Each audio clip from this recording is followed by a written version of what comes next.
And tonight from Pittsburgh's PNC Park, the Birds are in town, and things have been just ducky for the Pirates here at PNC Park, at least recently. The Pirates have won 3 in a row here at PNC Park as they host the St. Louis Cardinals in Game 1 of a 3-game series. We're winding down the final homestand of the 2010 campaign. Greg Brown along with Bob Walk. And Bob, the Pirates winning in a dramatic fashion on Sunday to sweep the series against the Diamondbacks. And Pittsburgh native Neil Walker led the way with that 8th-inning home run. He's got a bunch of very important RBI since his May 25th call-up. It's great to watch him play the game of baseball, isn't it? He just goes out there with a great attitude, a lot of talent, and he comes through in clutch situations. I mean, it's just been amazing the lift he has given emotionally to this team and out on the field with what he does, his performances with the glove, with the bat, late in ball games, game winners. He is the man on this team. It is great for the future that 2 years in a row we have had legitimate big-time candidates for Rookie of the Year.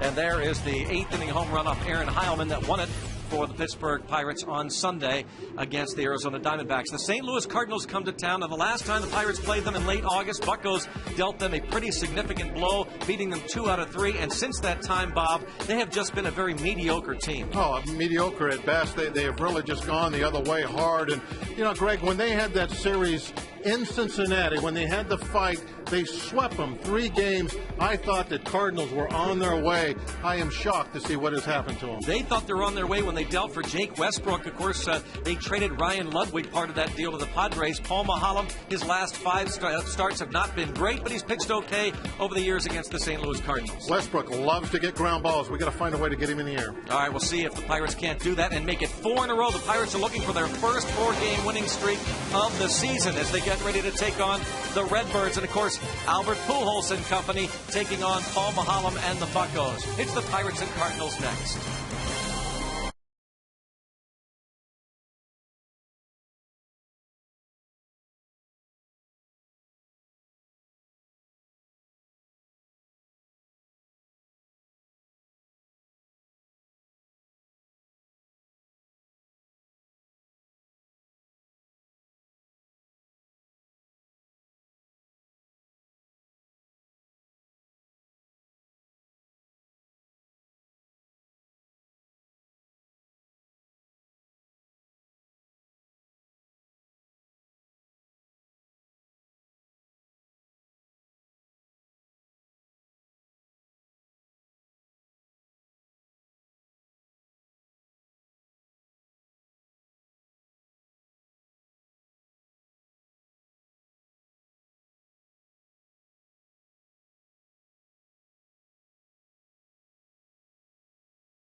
On FSN Pittsburgh is brought to you by PNC, PNC for the achiever in us all. By Barrel Automotive. Barrel.com. Definitely worth the click. By your Toyota dealer, where quality, dependability, and good MPG all come standard. Toyota, moving forward. And by your Western PA Honda dealer. Oh, the Parrot and Neil Walker getting ready slowly on our AGH cam. Showing you throughout the game some great shots from the AGH cam. The Cardinals and the Pirates. Here is the St. Louis Cardinals lineup. Brought to you by Toyota moving forward. Tyler Green will be followed by Alan Craig and then Albert Pujols. Look at those numbers against Paul Maholm. 600 is his average, his career against Paul Maholm. Matt Holliday follows, then Yadier Molina and Colby Rasmus. Pedro Feliz, Jake Westbrook, the pitcher, bats 8th. Then Brendan Ryan against Maholm. We're ready to go. It's Tyler Green, and it is strike one. We're underway. Green hitting .221. Going to start at second base.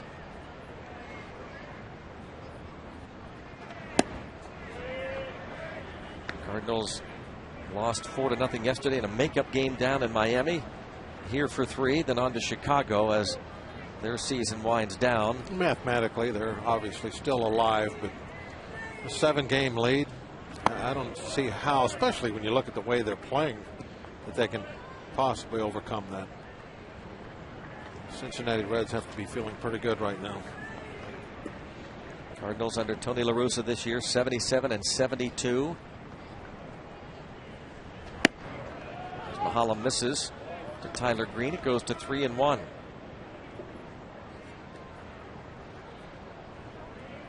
Maholm 7 and 15 on the year, but 6-5 against National League Central Division opponents, and 3-2 the count now on Green. There's Paul's numbers on this season. You know, despite all those great numbers that Pujols has versus Paul, lifetime ERA against the Redbirds not too bad, 3.4. That's fouled off. 341 to be exact. This is his third start this season against St. Louis. On August the 24th, during that series where the Pirates took 2 of 3, he had a no decision in a 4-3 Pirate victory as he gave up just a couple of runs in 6 2/3. In on him and a fly ball to left, sending Tabata back. 1 out. So Maholm against the National League Central Division. 6-5, a 3.73 ERA. Outside the division, he's 1-10 with a 7.85 earned run average. Hard to figure, huh? Yep. You know, it's one of those, things that it's just hard to come up with an explanation. It's kind of like our home and away record this year. An opportunity, if everything goes great the rest of this whole homestand, to be above 500 at home. Pirates need to win 5 of the 6 left to go over 500 at home. As everybody knows, it's just an abysmal road record. Sometimes there's things that happen during the course of a season that are just totally out of whack, and there's no explanation. Breaking ball, but right at the second baseman, Walker. He retires Alan Craig on a 1-hopper. 2 outs defensively for Pittsburgh. You saw Tabata make that catch. McCutcheon in center. John Bowker makes another start. He's in right. Garrett Jones back in the lineup at first with Pedro Alvarez in third. And the shortstop Cedeno, the second baseman Walker, with Ryan Doman catching Maholm. Talking about Neil Walker, the bat, what he has done his rookie season. Glove coming along, will get even better as he figures out the nuances of second base. This ball chopped toward third, and Albert Pujols is going to be retired on 1 pitch. Boy, is that rare. And it's rare to see Maholm get him. 1, 2, 3, and out.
especially to retire his nemesis that quickly. And he was able to throw 10 pitches total first inning. Things look good for Paul.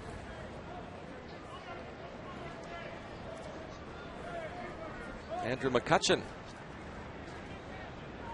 was 2 for 4 on Sunday with another home run. First pitch of the game he saw against Daniel Hudson. He hit his 16th home run of the season. PNC achievement this season: 30 doubles, 16 homers, 31 RBIs. First Pirate since Al Martin in 1996 with 30 or more doubles, 15 or more homers, 30 or more stolen bases for the achiever in us all. This grounded to the second baseman, Green. It's McCutchen. McCutchen is retired. Now the rest of the Pirates lineup. Jose Tabata coming to the plate. Then Neil Walker. Walker last 10 games here in this ballpark. 3 homers, 10 ribbies. Garrett Jones, Pedro Alvarez, Ryan Doman will be followed by John Bowker, Ronnie Cedeno, and then Paul Mahala.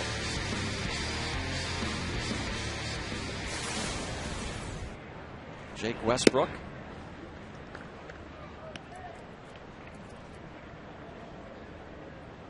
His 10th start as a Cardinal. And bounce past Pujols. A base hit with 1 away. We'll take a look at Westbrook's numbers. He is a ground ball machine. He's got the first 2 guys here to hit ground balls. One at somebody, another one for a single. But that is why he is got those good numbers. 75% or so of his outs come on the ground. You're not going to get hurt too often when you keep the ball on the ground. Plus, you get helped out with double plays. Only Derek Lowe and Aaron Cook have a higher career ground ball to fly ball ratio among active pitchers. Throw to first, Tabata back. We talked about the clutch hitting that Walker has done at this point. Everything he's done has just been tremendous for the Pirates. And then we're just talking about the PNC achiever with McCutchen.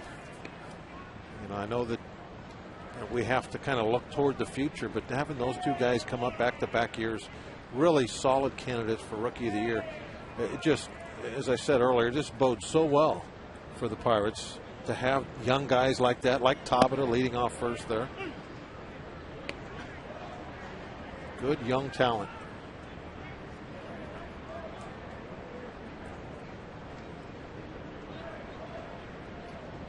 .298 average for Walker. 58 runs batted in for McCutchen. 16 homers, 53 RBIs. And of course, keep in mind that Neil Walker, we always pointed out, those numbers are solid for any rookie.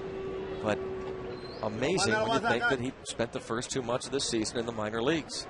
Kind of the same deal with McCutchen last year. That he was kind of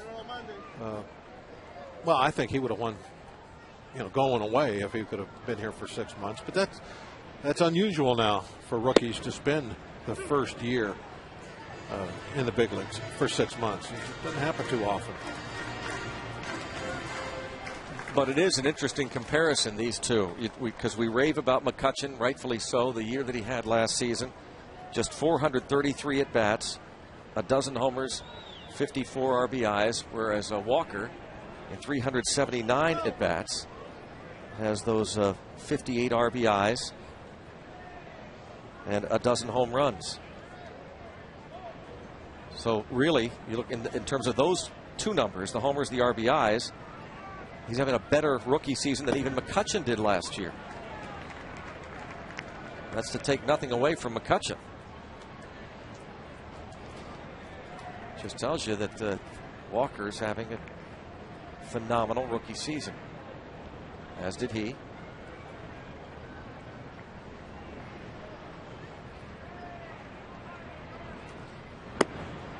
Three and two.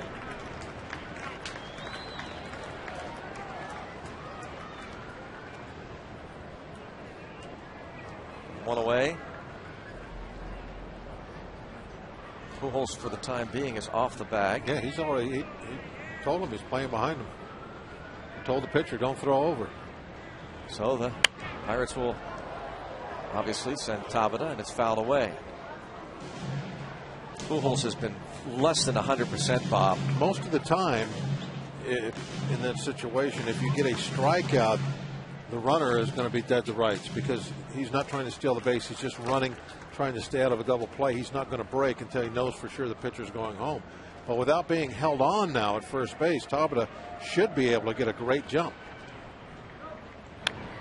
Another foul ball. But Pujols using a little trickery, able to cut down that jump. He faked like he was coming in. He got Garcia to yell back. And now Tabata is actually stepping back to the bag as that pitch is going home.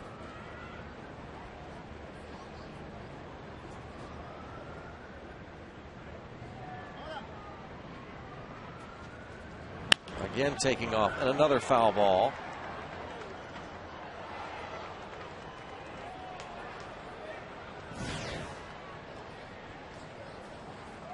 He'll be looking at his 9th pitch of this at bat.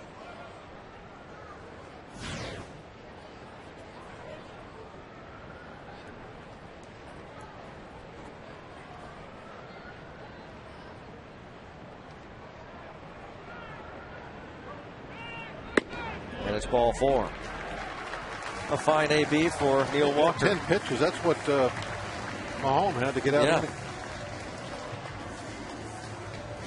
So Garrett Jones is back in the lineup. Our AGH injury update. Making his first start since Friday. The right shoulder injury. Last 5 starts hitting .300. This is how he initially hurt it. A slide in New York. Banged that shoulder. Played the next day. Made a couple of diving grabs at some hard-hit ground balls and re-injured it. The injury update thanks to our friends at Allegheny General Hospital Sports Medicine, official medical provider of the Pittsburgh Pirates. You certainly can't blame him for taking a couple of days off. No.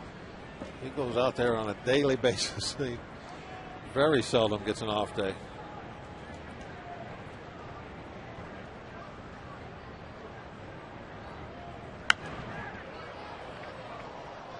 Still looking for one more home run. I'm sure he would like to get 21. That would match what he did last year.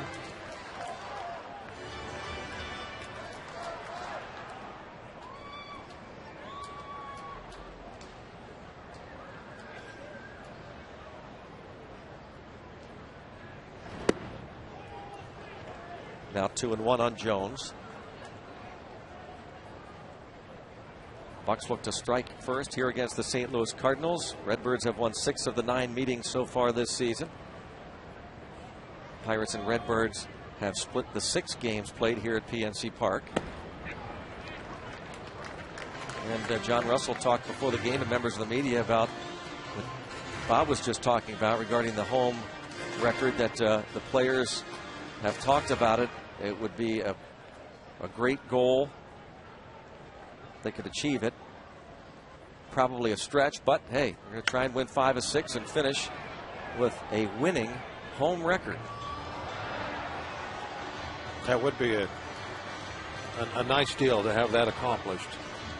And it would be a tough thing to do. I've won 5 out of the last 6.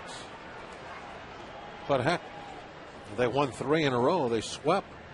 The Diamondbacks just get themselves in position to maybe be above 500 at home. So who's to say that can't be done? And even though the Cardinals are 77 and 72, some, take it with a grain of salt, but some who've watched this club a lot, including former Cardinal Jack Clark, have been critical. Of course, Clark's never been one to hold back. Jack the Ripper ripped the Cardinals on a radio show yesterday. Ball 4. He says their effort has been awful. Bases are loaded. Didn't they have their shutout loss yesterday? Wasn't that like an hour and 50-something minutes? Yeah, it was under 2 hours to the Marlins, that makeup game. That's what precipitated, I guess, Clark's. Well, when I heard that, the first thing that popped into my mind when I heard that game time was like, wow, sound like, that's a getaway game between 2 clubs that are out of it, where they're anxious to get on the plane. But, so I don't know. you don't see him, you don't know what's going on, but that is a little unusual to have such an important game go by the boards that quickly. Jack Clark called the Cardinals a bunch of quitters. And now Westbrook and Molina. Pedro Feliz going to be out there. Tony La Russa doesn't normally fire back, but in this case he did. He said, I think in this case it's a personal criticism. That's why he's saying something about it. La Russa, in responding to the Jack Clark quotes. So I respect Jack a lot. He did a good job of pulling his career together, but he had times where there were evaluations from his peers. And I'm not one of his peers, but his peers and his bosses were less than the best. I'm disappointed that he doesn't take some of that past experience. That from Tony La Russa about the former Cardinal Jack Clark. 1-1 count, and now 2 balls and a strike.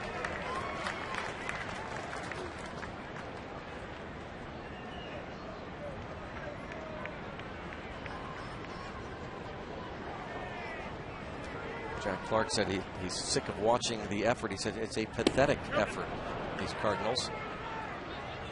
Well, we'll see for ourselves. 2 balls, 2 strikes the count. Tabata at third, Walker at second, Jones at first. Trying to get on the board here with the infield at double play depth, and again Westbrook induces a lot of ground balls. And that's what he's hoping for in his mind right now is got to get a ground ball at somebody.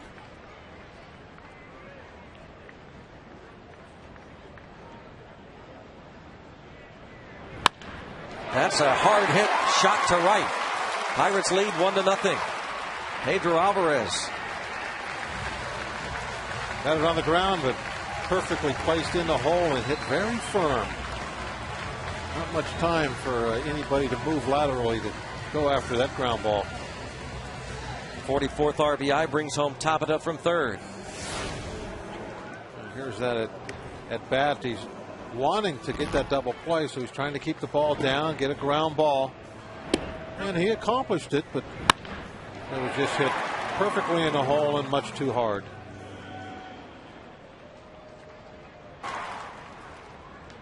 Everything was at the knees or lower except for the first pitch, which brought out a visit. I'll try to do the same thing now with Doman. Ball 1. Again, Alvarez now with 44 ribbies in the big leagues this season.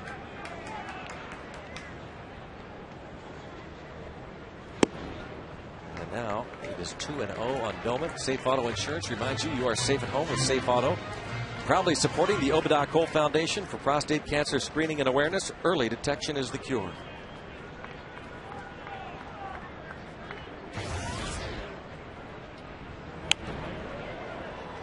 Two and one.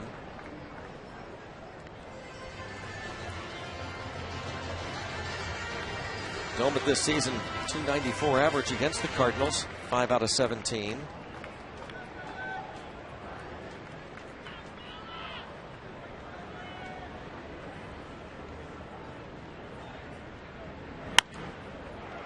Two balls, 2 strikes.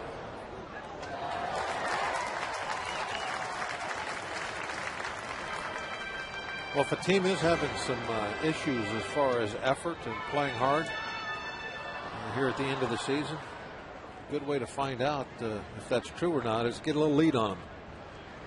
Put maybe a 3 spot up this inning and see how the Cardinals respond to that.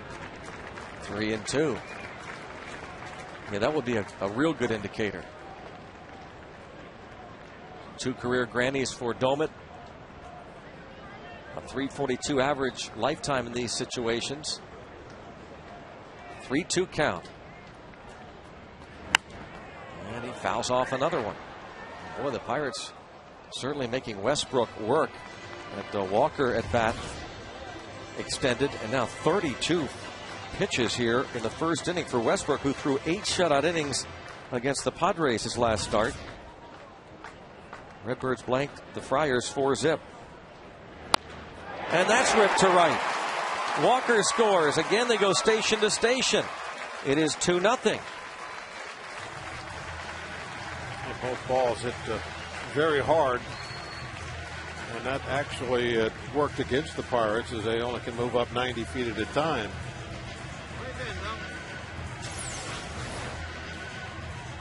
A short porch in right field, so Craig, the right fielder, he can cheat in a little bit, and these balls are hit hard, pretty much right at him. See how quickly he gets to the ball. He has the ball and has thrown it in before our runners can even get to third. With one out, he usually has to throw the stop sign up.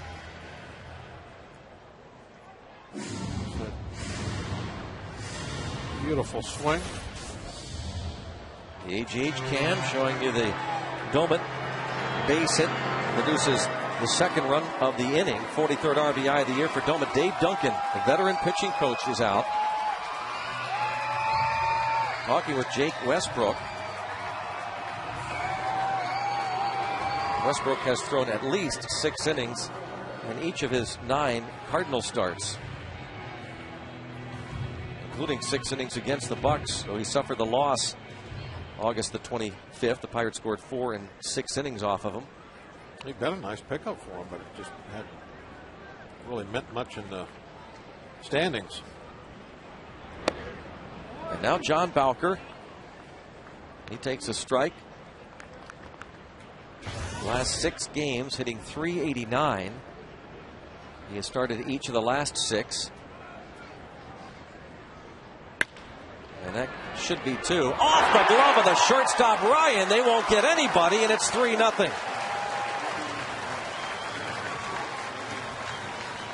How about that? Ryan, very sure-handed shortstop. Just the way things are going, I guess, for the Cardinals. E6 for Brendan Ryan. That's his 16th error of the season. Last year we were told by some Cardinal people that he was the best fielding shortstop they had ever seen. Yeah.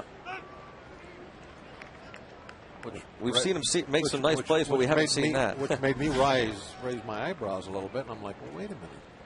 There was somebody named Ozzie Smith playing there for years and years. But this ball chopped to third. End of the plate goes 1. You get the lead man Alvarez. Cedeno is aboard on the force.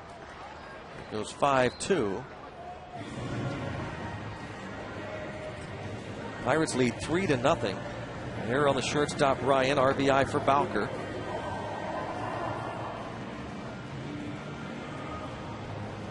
Now Mahalam.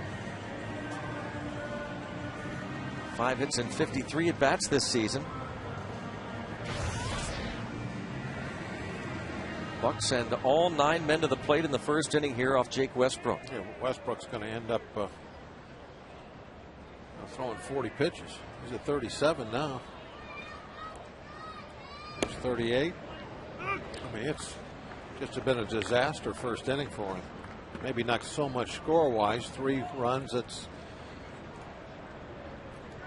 That's a lot, but it might not lose the game for you. But throwing 40 pitches in that first inning, that's going to be a tough one to recover from and go very far in this one. Las Diaz is the third base umpire. Wally Bell appeals to him. He said that Mahalam didn't offer. 1 ball, 1 strike count. Domet, Bowker, Cedeno, the runners. And now a ball and 2 strikes. Wally Bell calls the balls and strikes. John Hirschbeck at first. James Hoy at second, with Las Diaz at third. 1 ball, 2 strike count on Mahalam. Westbrook gets him, but the Pirates get 3. 3 earned against Westbrook and the Cardinals. See what Mahalam does with this early lead over the Redbirds as the Pirates look for their first 4-game winning streak of the season.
Players, staff, Pirate fans came out to a Seven Springs Mountain Resort as the second Sporting Clays Invitational benefiting Pirates charities was held. Neil Walker and many other Pirates players on hand to enjoy a full day, and Pedro Alvarez and others, Bob, you and I, and John and Tim also participated, and that is a blast.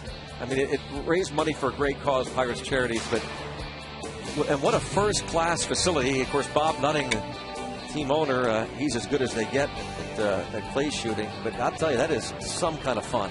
If you like sporting clays, if you do yourself a favor and head up to Seven Springs, just a beautiful, beautiful setting, or I guess you would call it a course. Yeah, I don't know what the correct term is, but you go around station to station. It is really laid out great all through the woods and big boulders and rocks and the trees. It's just an outstanding setup that they have there. Beautiful clubhouse that they have at the Sporting Clays facility. Very rustic looking. Beautiful day. Not a cloud in the sky, low 70s. Special thanks to all the staff at the Seven Springs, too, by the way. Eric Malk, Mike Moore, Alex Moser, and Bob Nutting, and Dr. Patrick DeMeo are the honorary chairs for the event. Pat DeMeo from Allegheny General Hospital Sports Medicine. Pirate staff who helped out producing that great event. Denise Balkovec, Lindsay Going, Michelle Mejia, Melissa Brzezinski, Patty Mystic, Charlene Cherokee, Jim Plake, Dennis Dupre, Chris Hunter, Patty Patis.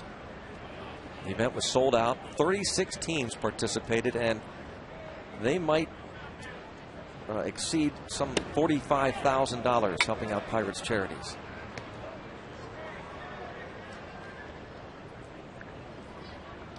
And thanks to my group, by the way, for putting up with me. Rob, John, Joe, and JT, they couldn't have been kinder, because I was awful, but that is just so much fun. I know you, Bob, and Tim were the stars of the shooting clays. I was there for the trophy presentation, and you don't realize this, but your team had a podium finish. Yeah. Yes. Well, it wasn't because of me, I can promise you. I think they, from what I understand, they tossed out the worst scores. I'm thankful for that.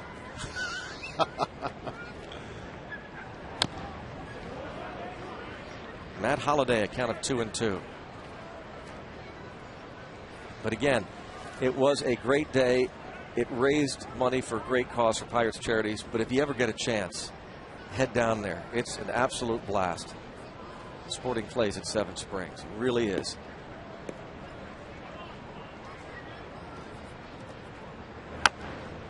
Stays 2-2 on Matt Holliday. He's talking about the quick first inning for Mahalam, but Holliday is making it tough on him here in the second.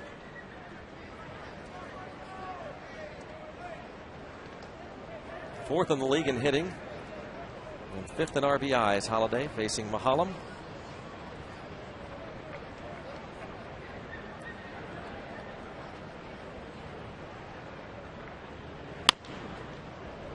And another foul ball.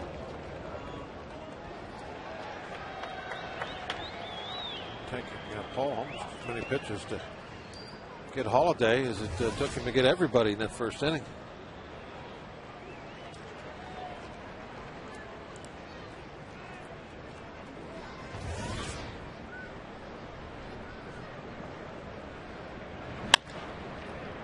Finally, Holliday gets the base hit up the middle.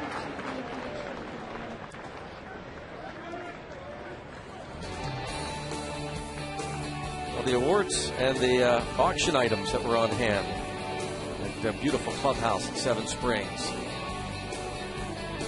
Great silent auction items up for bid. And that really gives you a good feel for the facility. It's just fantastic. The MC, Tim Neverett, going through some of the awards. Said Bob Nutting hosting the group. Thanks to all who participated and helped out. Yeah, one thing too I'd like to add about that, if anybody was thinking about, hey, that's something I'd like to try. You don't have to have your own shotgun or anything. You can just show up with nothing and just go down there and say, hey, they'll provide everything and an instructor. Yep. really is a lot of fun.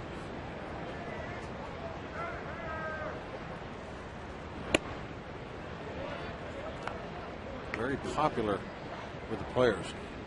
Yeah, that's one of the things I really look forward to. I think that great turnout.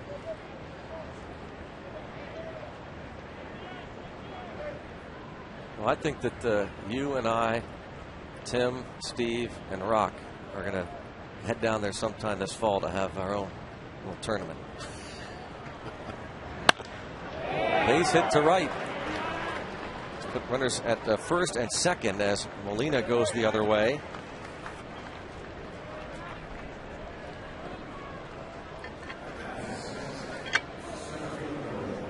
Barrel Automotive League leaders since September 5th.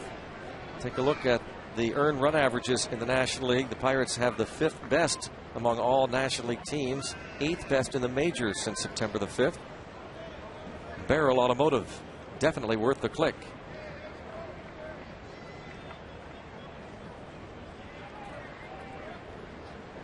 Now, for some reason, I don't know why, for some reason, Mahalam's ERA this season is worse at home. We've talked about this for a couple of years. Really no rhyme or reason necessarily why Mahalam before this season had been so much better here at PNC Park. He kind of dismissed it, but this year a 5.91 home ERA, 4.81 on the road for Mahalam. Fly ball to left, Tabata back. Holiday is tagging and going to third, and he makes it without a throw. Cut off. I think they had a shot at him, don't you? Yeah, I do. I think Garani turned around and was very surprised that Holiday had went to third. I was surprised he cut it off or didn't turn and fire. He's looking over his shoulder, and he had to know he was running. He's not even in the picture. I don't know. Yeah, he's gearing up for the relay, and why he doesn't turn and fire to third. First and third. Well, you're talking about Paul this year, the difference. He's not getting the ground balls that he has in his past career up till this year. And I think that has a big effect on his numbers as a whole. He's always been a pretty good ground ball pitcher, been able to induce some ground balls, get double plays. Not so much this season. A soft liner to second.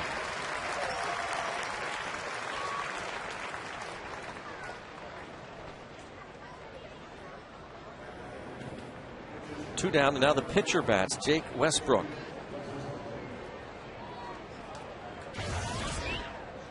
Tony La Russa has hit the pitcher eighth, not exclusively all year long.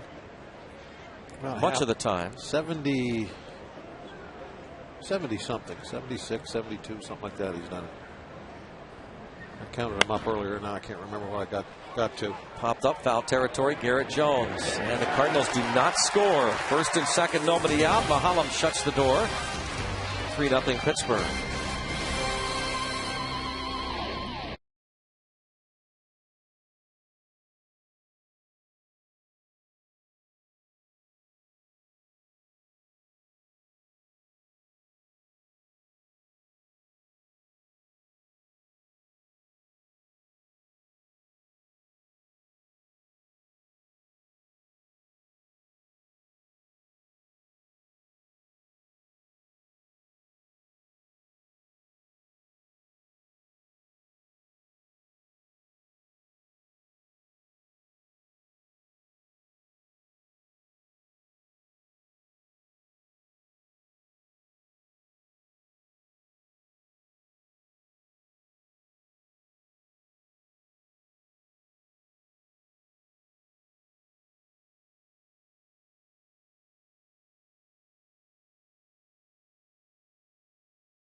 Browse the largest selection of official gear, including the latest apparel, nostalgic memorabilia, and authentic classics for the whole family.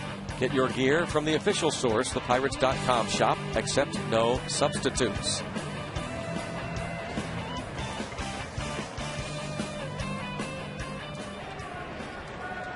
Top of the order once again, and Andrew McCutchen, who really made Westbrook work.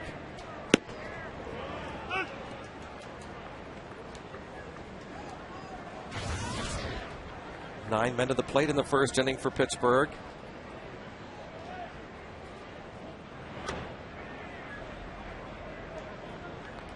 A 1-1 count on McCutchen. Back-to-back games where he has homered. Takes the strike, the breaking ball. He's gone deep 3 times in his last 5 games. He's reached base safely now in 15 straight. First pitch.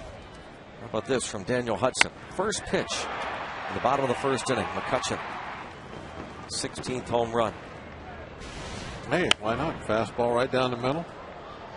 He took a run at it, put us up 1-0. Sometimes I think players, hitters have a tendency to take that I'm going to work the count thing a little too far, and they pass up a lot of very hittable pitches, and then end up later in the at bat having to put something in play that is iffy. His batting averages on first pitches is always way up there. There's a lot of times that's the best one you're going to see.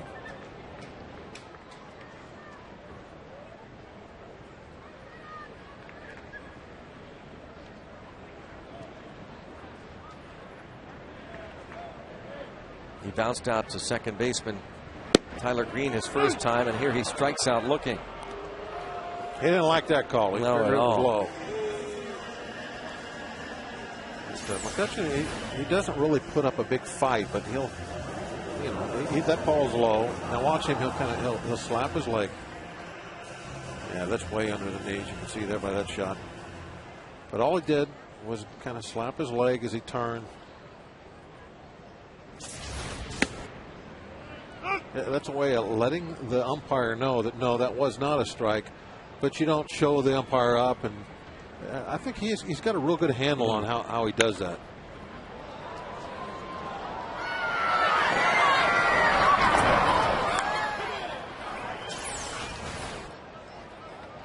There it is. He's not looking at the umpire or anything, but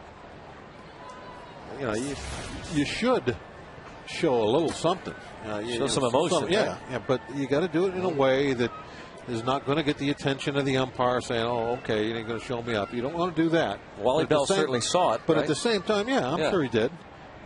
But at the same time, you just don't want to, on a ball that looked like it was low, you just don't want to say, "Oh, okay, strike 3," and walk away with a smile on your face. You don't want to do that either.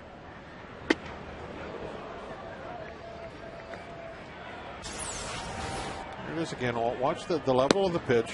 Just a little bit low. Okay, that's fine. You got me. But I'm not going to show you up. I'm going to go back to the dugout. But you can see I'm not happy about it.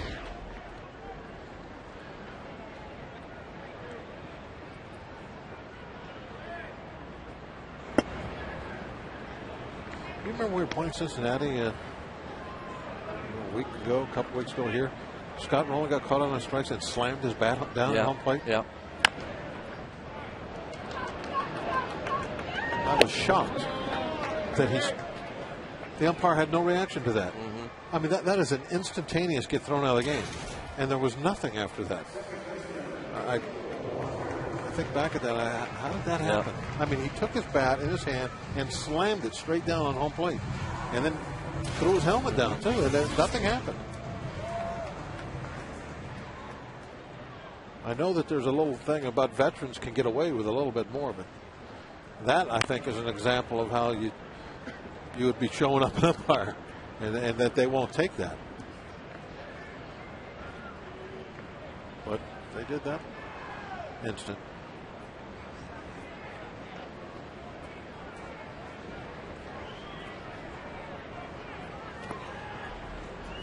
1 ball, 1 strike count on Neil Walker with 2 outs and nobody on. Albert Pujols, as we said, less than 100%. He's been bothered by all kinds of leg injuries, and ankle injury had him slowed considerably. Most recently, elbow tendonitis. Missed a game or 2 within the past couple of weeks. I wouldn't be surprised if when we get to St. Louis that he's not in the lineup anymore. And once they get to where it's mathematically impossible for them to do anything, that'll probably be it for the season for him. Obviously, he has nothing to prove by playing the last week of the season, as banged up as he is. I guess the only thing he's going for now would be MVP. This play will go 4-1 on the putout. 1-2-3 go the Pirates. We have played 2 at PNC Park. 3-0 Buccos.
That he did not get thrown out of the game for that. But as I said earlier, a veteran guy will give they'll give him a little bit more rope, but that was an awful lot. Tim Timmons, the home plate umpire that night, watching Scott Rowland slam the bat down, drop the helmet. Brendan Ryan, though he's hitting .219 this season, loves Pirates pitching. .320 average against the Bucks, and that will improve.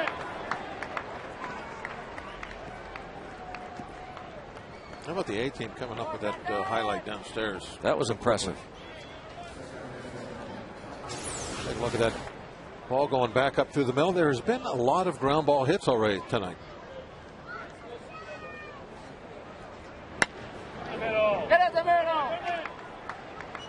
Ball kind of jumped out of the way of that ball a little bit, didn't it? We'll get another ground ball here. See if we can get 2.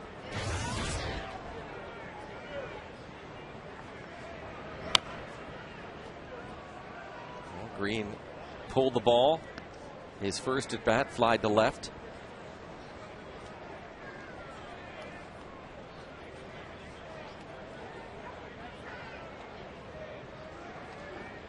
If you're a ground ball pitcher, you like the fact that those guys are looking to pull.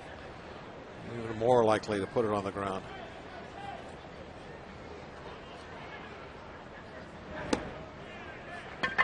Oh, and 2. Delman thinking about throwing down the first base. Normally when you have a lefty on the mound, Mulholland, Duke, Burris, and they are on as far as getting the ground balls, you're going to see a very busy Pedro Alvarez at third. They'll be pulling balls on the ground down that third base line all night long.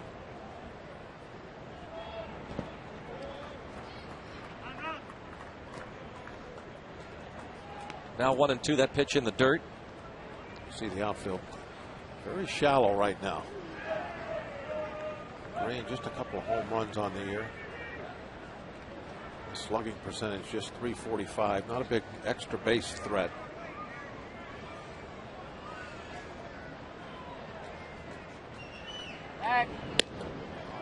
Ryan has stolen 10 bases in 13 attempts.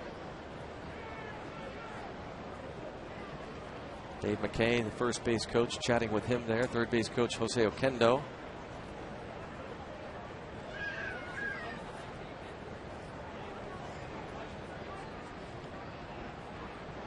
A couple of longtime members of the coaching staff with La Russa. Oquendo's been in that Cardinal uniform a long time.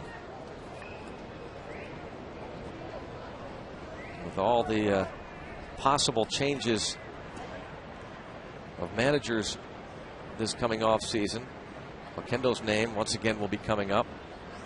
Pitching coach Dave Duncan, he and La Russa have been together forever, it seems. Mahalam strikes out Tyler Green. Green really waiting a long time to pull the trigger on this curveball. A little slow hook backdoor to the outside corner, and Green just made up his mind to swing way too late. Normally you don't get a curveball thrown by you. You're not late on that, but he just waited. He saw it coming in toward the corner and finally decided I gotta try to take a shot at it. Came up empty.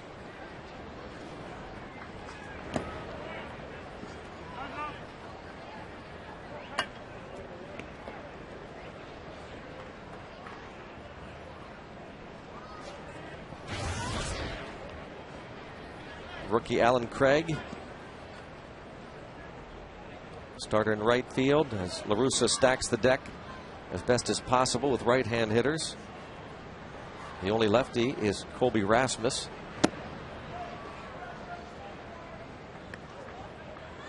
Righties hitting .319 against Mahalam. Left-handed hitters .248.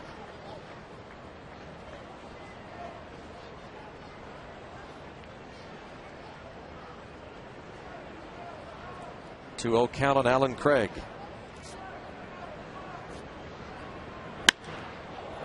Fly ball to center field. McCutchen. Second out. Brings up Albert Pujols. Braves and the Phillies going at it once again. Head-to-head matchup. Game 2 of their 3-game series. Atlanta starts the day 4 back of the Phillies. The Yankees put up 5 in the bottom of the first inning, lead the Rays 5-1 in the second. Yankees 1.5 up in the American League East.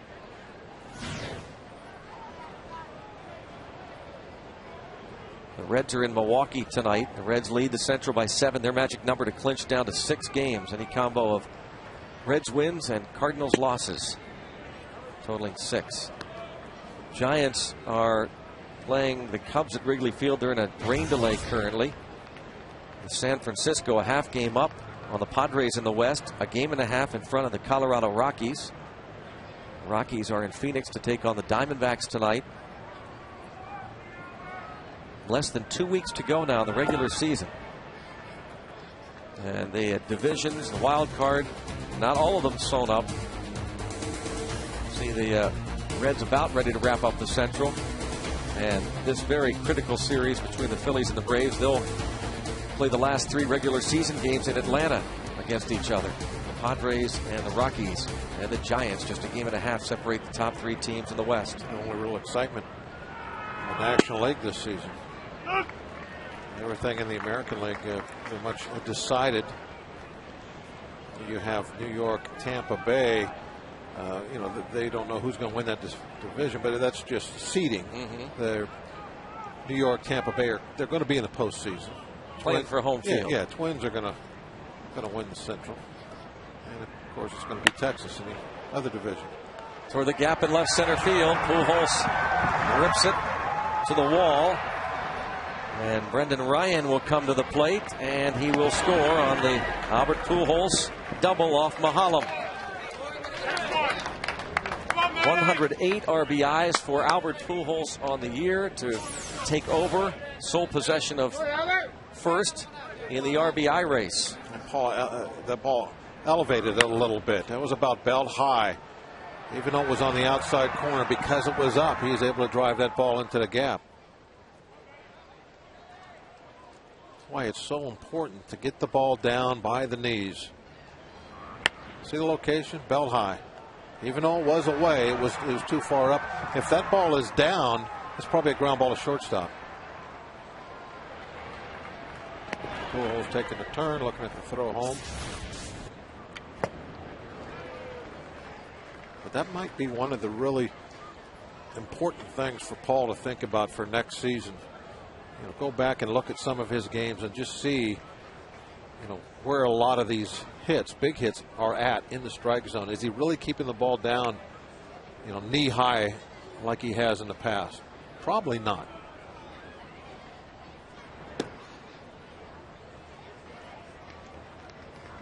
Take a look at this again.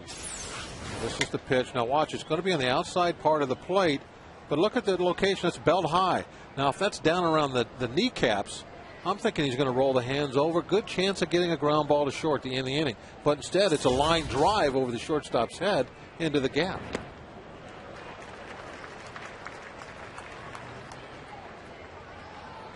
Ahead of Holiday 1 and 2. Holiday single to center field to lead off the second. Pujols. Saw that graphic. RBI number 108. Just mentioned Carlos Gonzalez, Cargo, and the Rockies taking on the Diamondbacks later tonight.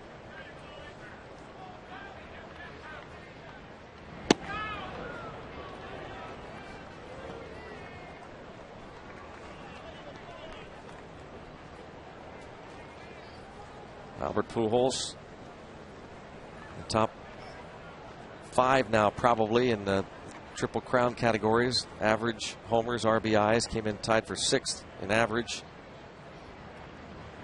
Leading the league in homers, and now leads the league in RBIs.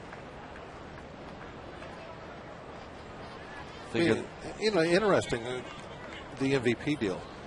Seeing what has happened to the Cardinals. They have gone, you know, downhill at a crucial time in the season. Will the voters take that into consideration when they cast their votes, even though the numbers are very good? Great question. Figure the RBI race down to Pujols, or the MVP race down to Pujols, Joey Votto of the Reds, and Carlos Gonzalez of the Rockies. Fly ball to right. Pujols doubles off Mahalam. Cardinals on the board. 3-1 Bucks.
A trio.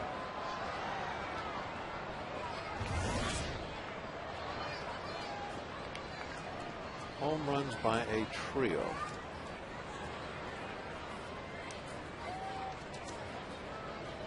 Colby Rasmus with 23, Pujols with 39, Holiday with 27. That ranks first in the National League combined. And Garrett Jones driving one deep and to the wall. The catch is going to be made by Rasmus. One out. Looking for his 21st was Garrett Jones.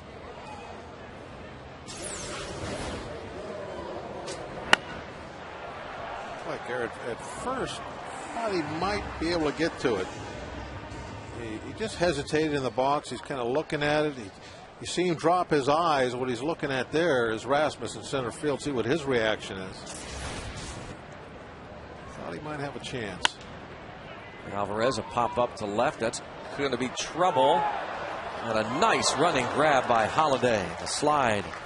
Matt Holiday in shallow left. That was a fine play. When a big guy like Pedro takes the big swing, it's hard for the outfielders to really get a quick break in. Holiday, maybe a little bit of a hesitation, but he made up for it. AGH cam shows a fine play. Look at that ball right into the pocket. Beautiful. Great shot. Well, no question about that guy's effort. No. You know, effort is a tough thing to call out on a team.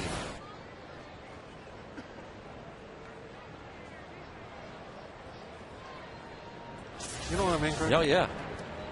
You're throwing the whole club kind of under the bus. For maybe what you've seen out of a couple of guys, it's better if you're really going to be somebody that tells it like it is, that wants to make a statement, than say, I didn't like player B dogging at the first base when he led off with a single in the 8th inning of a tie ball game the other day. Let's, get specific. Yeah, like say what it is that you don't like. Not, oh, the team's not putting out a good effort. Ball popped up, shallow right.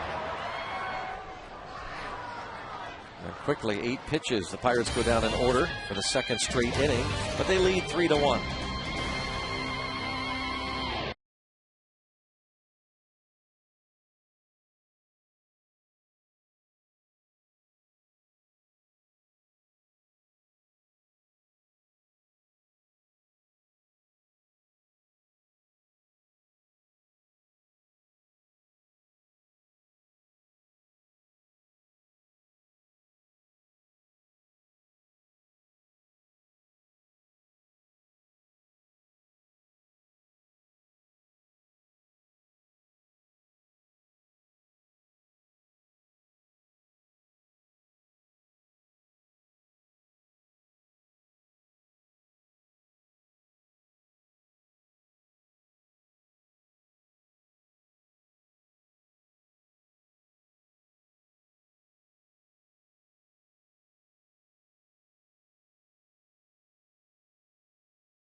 In 1998, Jason Kendall stole his 26th base of the season, setting a new National League record for catchers. John Stearns had held the previous mark back in 1978. The Mets backstop. Thank you, Day Automotive. This day in Pirates history. Paul Maholm now facing Cardinal catcher, Yadier Molina, who has 8 stolen bases. And we're going to come up with a guess for the trivia. Question again. The last Cardinal trio to rank first in the National League in combined home runs.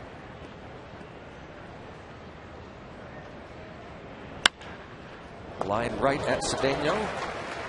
Molina, who singled to right field, lines to short to start the 4th.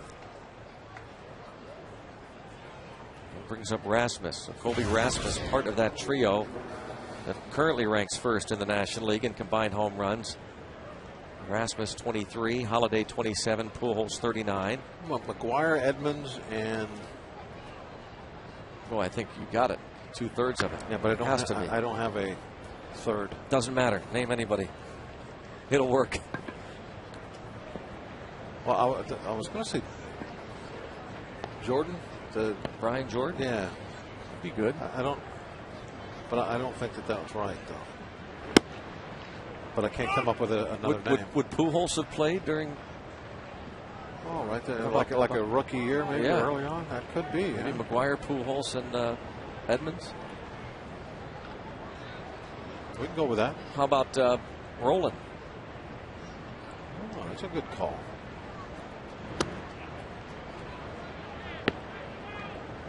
Here's Mark McGuire, now the hitting coach, back in baseball.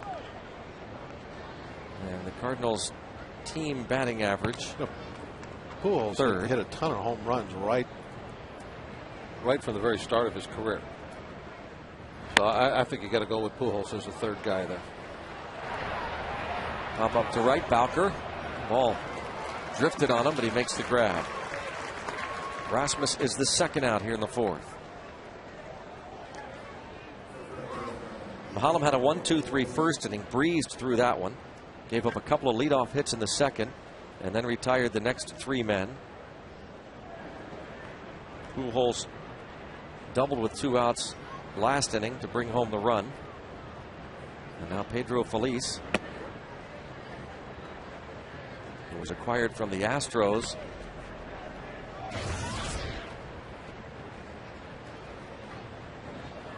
And he's just been, in terms of his batting average, with .214 with 1 homer in 30 games as a Cardinal.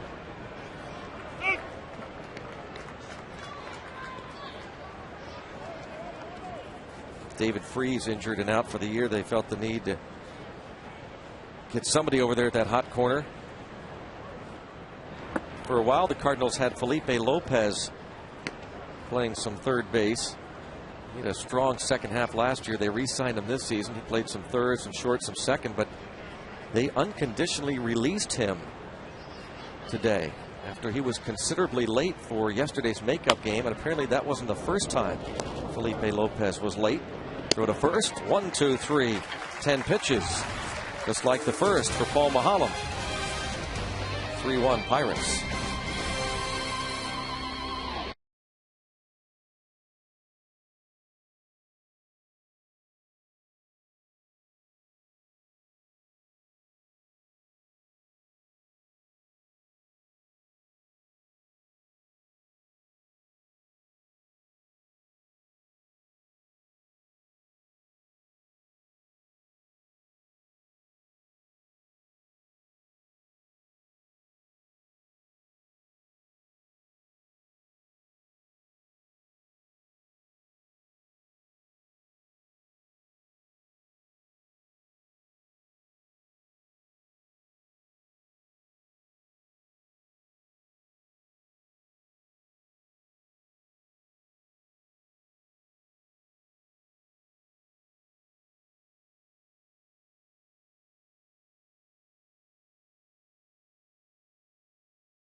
Cardinals teammates to lead the National League in homers combined by a trio?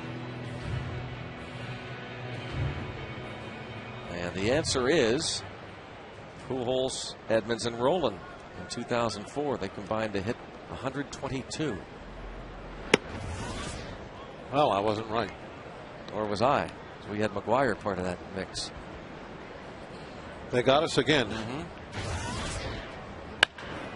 Line and spanked right to the first baseman. Pujols got the glove up. Let's listen to this.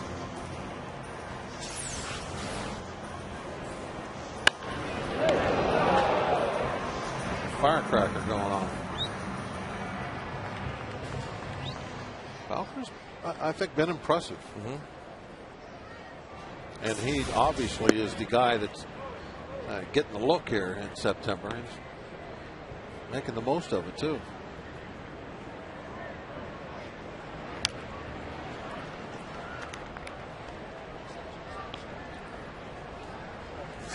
Alex Presley just shaking his head.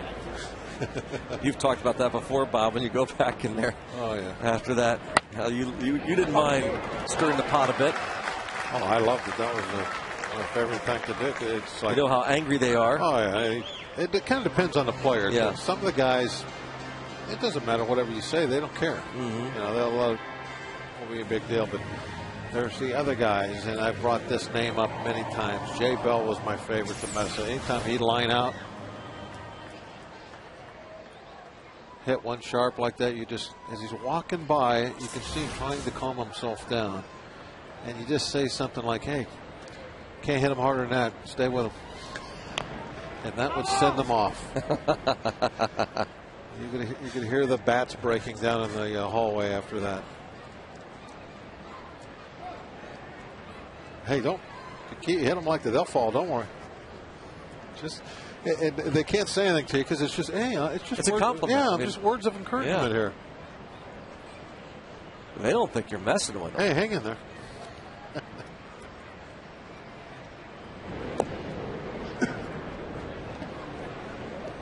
Mahalam going to try and bunt Cedeno to second.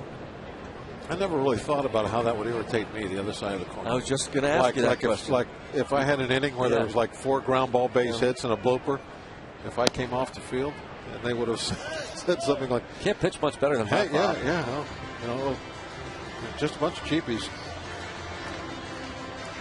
I guess that would have been down in the tunnel tearing things up. Oh, life in the dugout.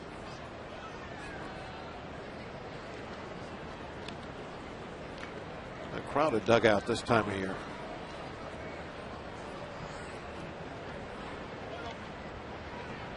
A lot of folks. See if Paul can get this one down to first base side.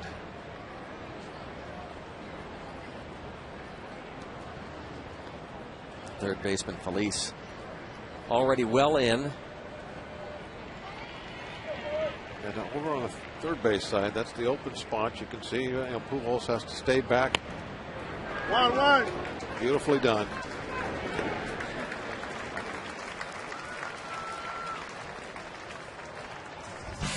Friday, Pirates and Astros here at PNC Park at 7:05. Neil Walker is modeling the fleece, scarf, and glove set that all fans will get on Friday night. 7:05 game against the Astros, those courtesy of Seven Springs Mountain Resort. Stay warm and show your Pirates pride all winter long. Go to Pirates.com for tickets this Friday night. Buccos Astros 7:05. Pirates fleece, scarf, and glove set courtesy Seven Springs Mountain Resort.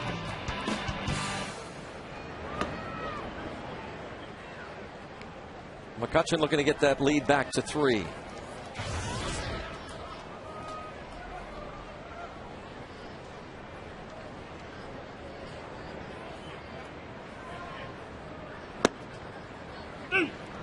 Oh, McCutchen not happy again on a low pitch right at the knees.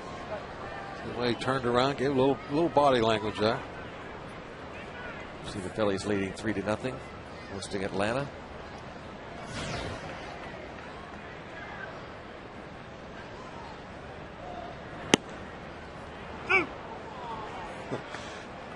Andrew might do a little Might bit be time to snap soon, right? more than just slap his leg. Every borderline pitch has gone against him so far tonight.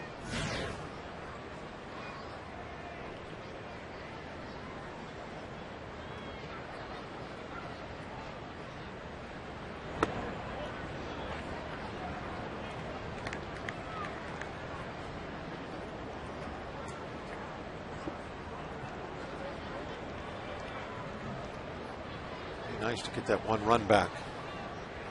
Back to 3 runs. Good speed out there at second base. They're not really holding him on at all. He can get a nice secondary lead. That's a nice thing about 2 outs when you're a base runner. Most of the time, the infielders are going to try and back away from you as the pitcher's going home, because they're trying to give themselves as much range as possible, so you can get a good secondary lead. There's ball 4. That secondary lead, that is the lead you get after the pitch goes home, when you jump away from the bag another couple of steps, trying to anticipate the ball being put in play.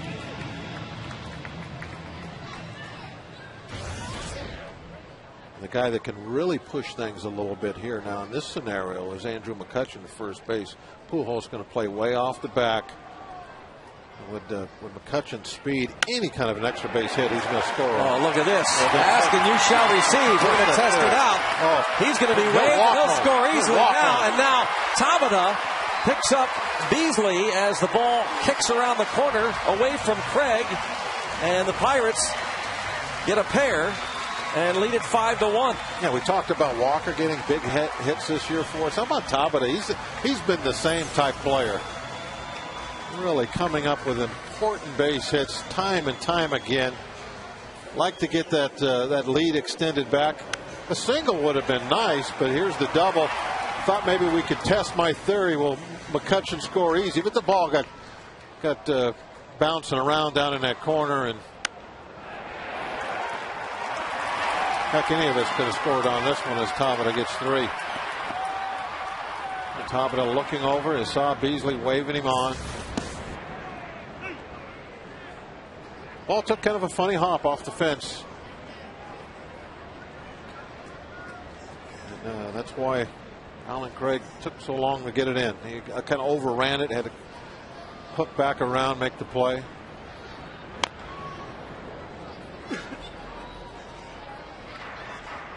How good is Tabata hitting that ball the other way?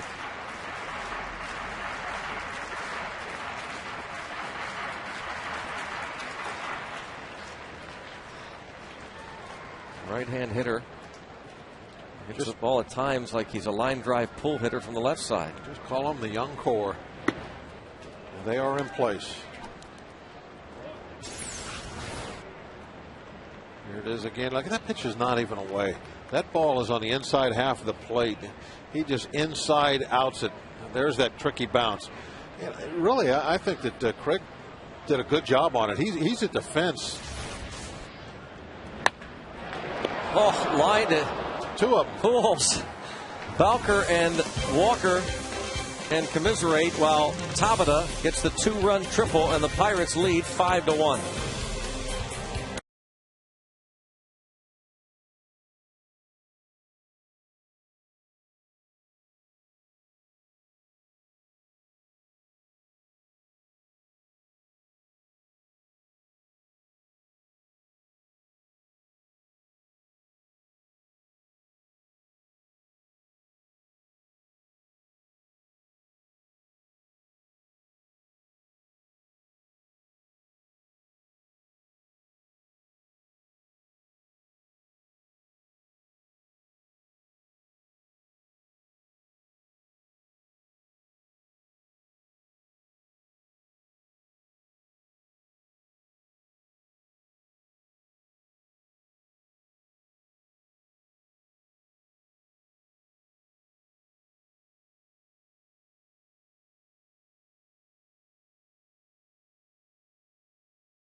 taking the PNC Park stage, performing all of their hits. For tickets, go to Pirates.com. Saturday night, the final post-game concert of the season.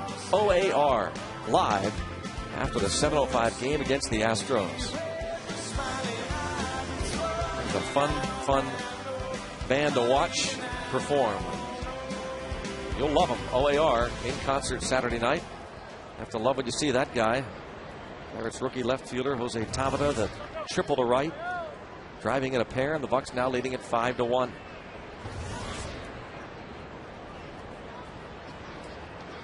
Joe Mather, pinch hitter for Westbrook, who for the first time as a Cardinal does not go at least 6 innings. He exits after 4. And a high pitch count, and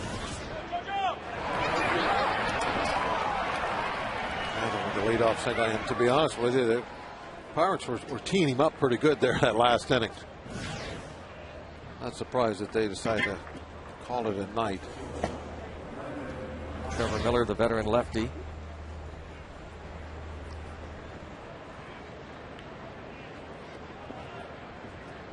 Only twice previously all season, including his time with the Cleveland Indians, has Westbrook gone 4 innings or less.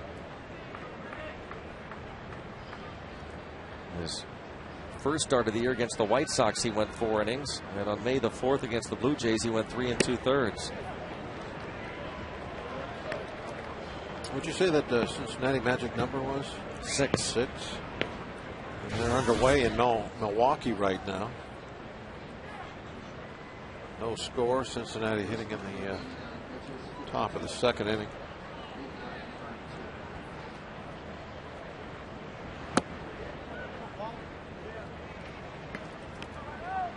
Two and on Brendan Ryan.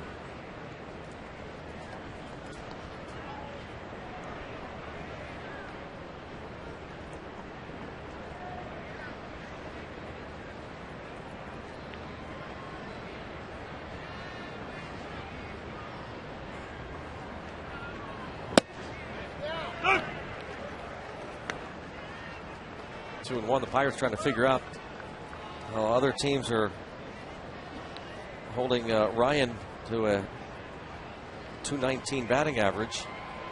Hallam's line so far, 60 pitches.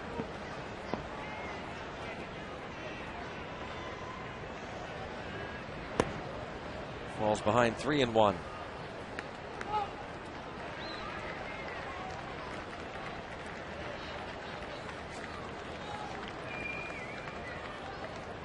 Four innings for Jake Westbrook. 5 runs, 5 hits.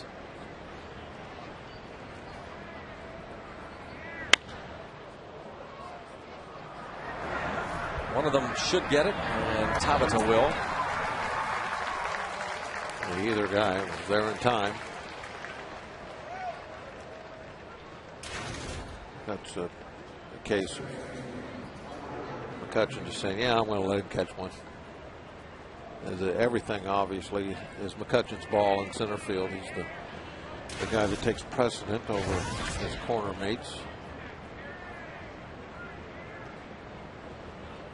And somebody like Tabata, who's played a lot of center field himself, likes the action, likes to be involved. Kind of a good idea to, you know, if he's calling, let him go ahead and make some plays out there. Keep him happy. Keep him racing into that gap. Yeah.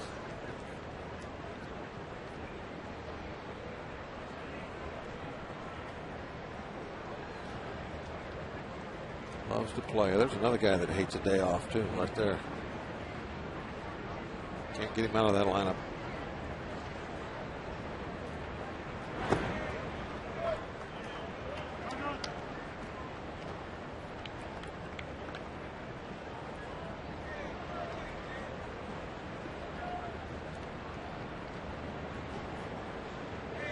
Pretty good young players, aren't they? Yep.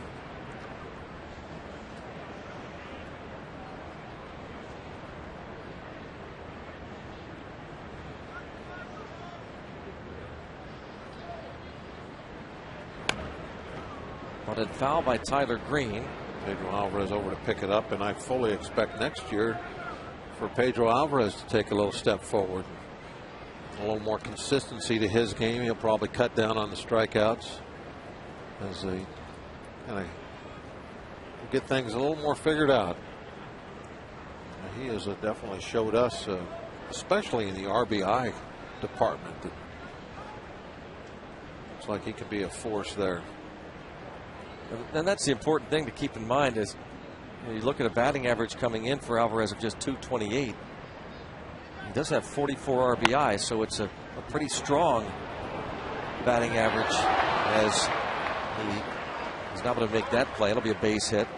And another thing, too, I think we need to keep in mind about Tabata when we compare him to the other young guys, the rest of the youngsters that are having such a strong year, first couple of years, is Tabata, as you see him try to pick up that ball. Alvarez. Alvarez. Is Pedro really, as a professional player, has much less experience than these other guys. We're not talking about a big league experience. We're talking about as a professional. Not too long ago, he was playing college ball. This is just his second full season of professional baseball.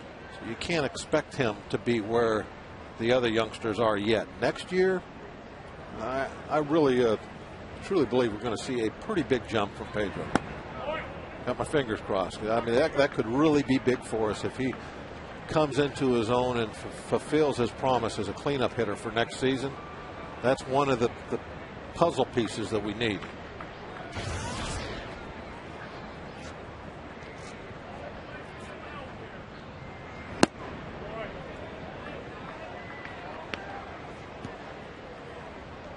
Count now. Reds take a 1-0 lead. How about Jim Edmonds, the former Cardinal, homers against the Brewers, the team that he started out with this year. Get it off Dave Bush. They are in Milwaukee tonight and tomorrow, the Reds. Then they're off and then go to San Diego for 3. So they could clinch on the road. They could clinch at home. Wouldn't that be something? They're back home to take on the Houston Astros a week from tonight. What a turnaround for the Reds. 2-1 count on Craig with 2 on and 1 out and a 5-1 Pirate lead. Get in the air to right. Nearing the corner is Bowker. Oh, he had it and dropped it. That's a fair ball. That is a fair ball. The bases are loaded. He had it for a moment. Wow. I mean, I never did see him drop it. Obviously he did. But I'm thinking we got an easy double play. John Russell's going to say, hey, didn't he have it long enough? Didn't he have possession? He has it here. I mean, it would look like a fabulous catch.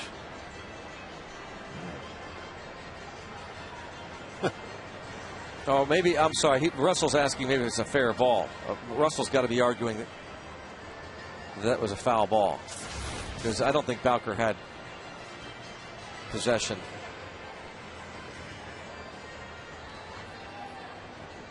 We have a different look. You take a look at Russell talking with John Hirschbeck.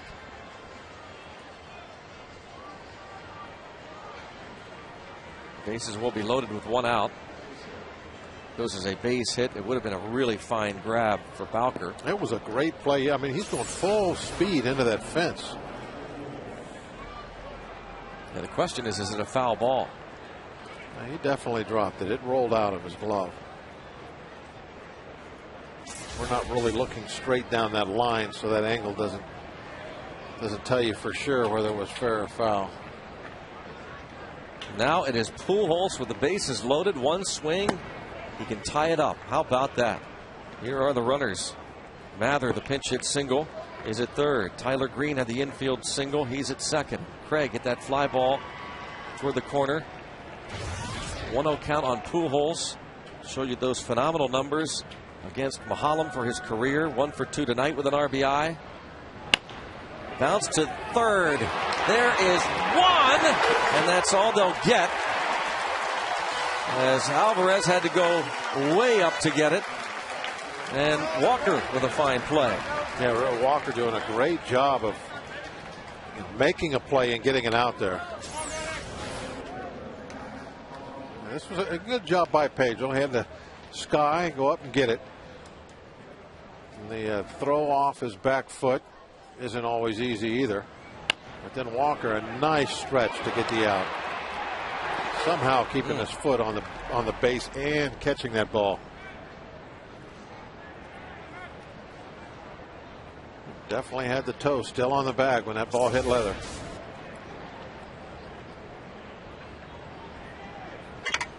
Fielder's choice 5-4, and another RBI for Pujols.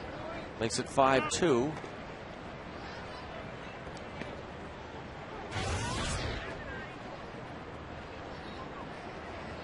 Matt Holliday extended his hitting streak to 13 straight with the leadoff single in the second. Fly to right field his last time. Mather scoring on the chopper to third. Tyler Green now at third base with Pujols at first.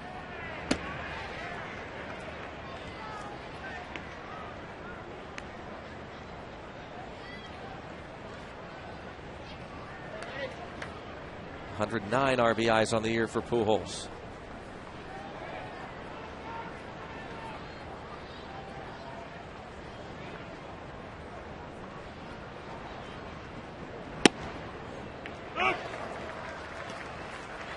Nice pitch there. You're in a hitter's count, 2-0. There's a certain things you would like to be able to do. One of them is to paint a fastball on the black away for a strike.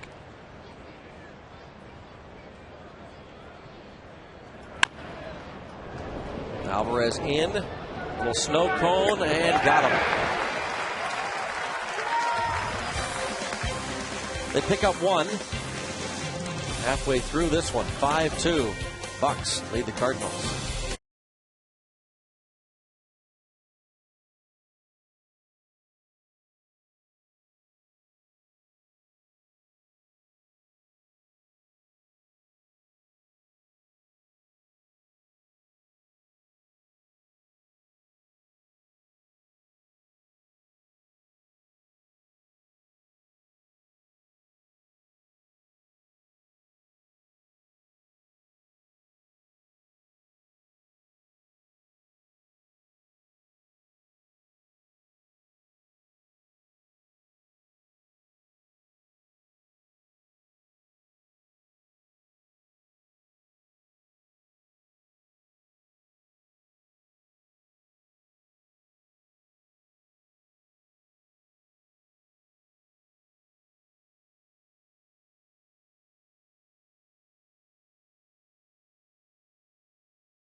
Oh, Gabe makes a guest appearance on the AGH cam. Gotta love it. Nice handoff. Yep. One of the Bat Boys as Trevor Miller takes over on the mound. The new right fielder, Joe Mather, stays in the game. He pinch hit. See the numbers on the year for the veteran lefty, Trevor Miller. Now 37 years old, the Louisville, Kentucky native.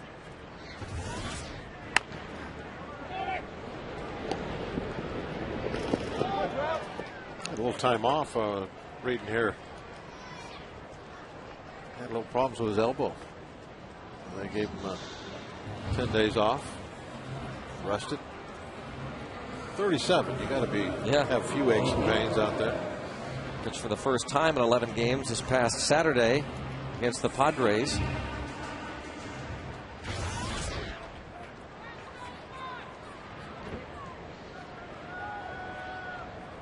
lefties seem to be like the Energizer bunnies. They just keep going and going. If they can be effective, throw a couple different pitches for strikes.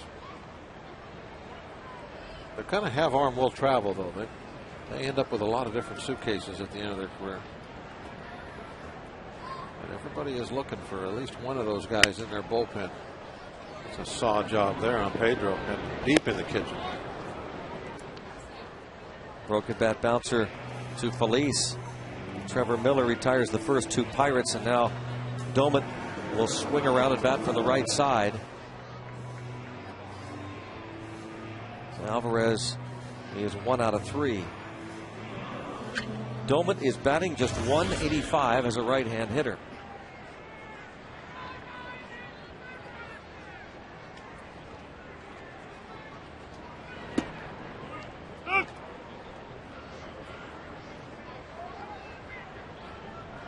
Talk about the young core. Tabata, Walker, Alvarez, McCutchen in place. Still don't really know the Doman future. I tell you what, he's been very strong from the left side this year. His numbers. 288 as a left-hand hitter, 185 from this side.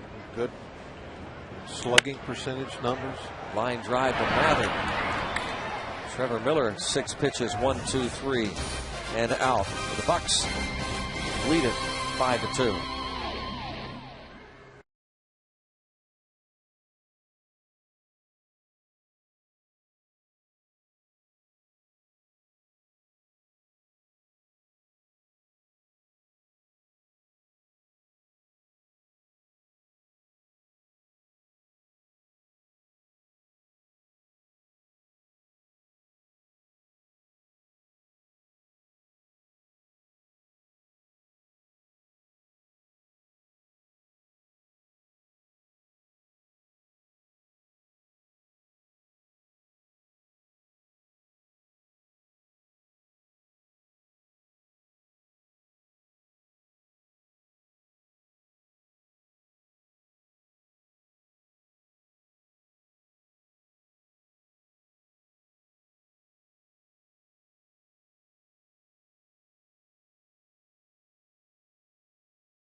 Mahalam now, 76 pitches through 5 innings. Yadier Molina, Colby Rasmus, Pedro Felice.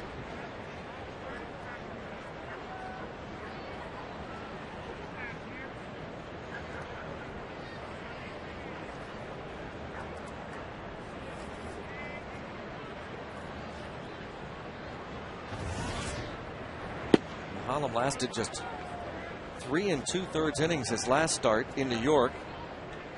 Didn't have the best of luck, that's for sure.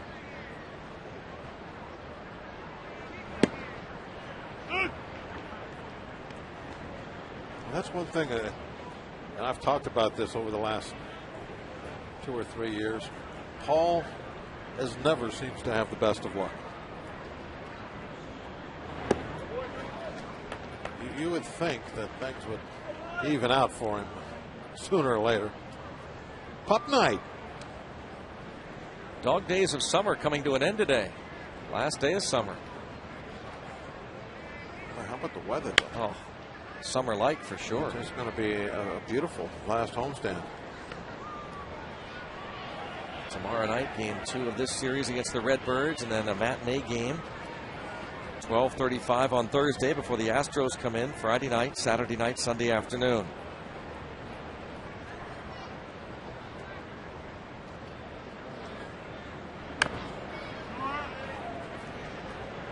Still 2-2. And speaking of the upcoming weekend, just text weekend to 61592 for a special ticket offer for any of the games against the Astros starting Friday night. And that includes the Saturday game. Features the post-game concert with OAR.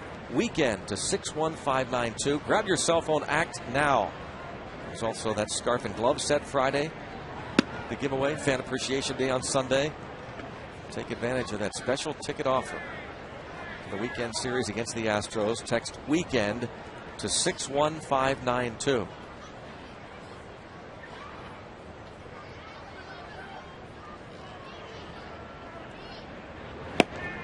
A rare strikeout of Molina. That is not easy to do. He's one of the toughest in the league to strike out. Of course, Mahalam not a strikeout pitcher. His second K. Pretty good pitch. A little bit of a tail on it. I think the ball ran just a smidgen away, and it was in a good spot to begin with. There are only 3 other players in the National League that are tougher to strike out than Yadier Molina.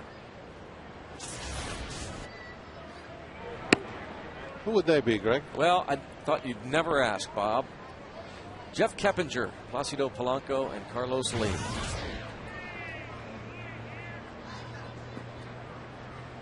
Might be tomorrow's trivia question. Got to brush up on this stuff. Are you on tomorrow? No. I'll be announcing somewhere, but I'm not sure where yet. Won't you be signing autographs on Thursday, by the way? Thursday, yes. The Trib Total Media Hall of Fame Club. So come on out and see Bob. Smile. John Smiley. Remember now.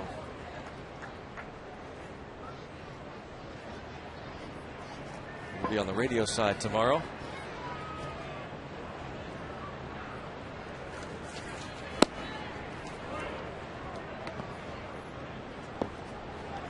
Tim Never talking about the nice flow that Steve has on the wardrobe.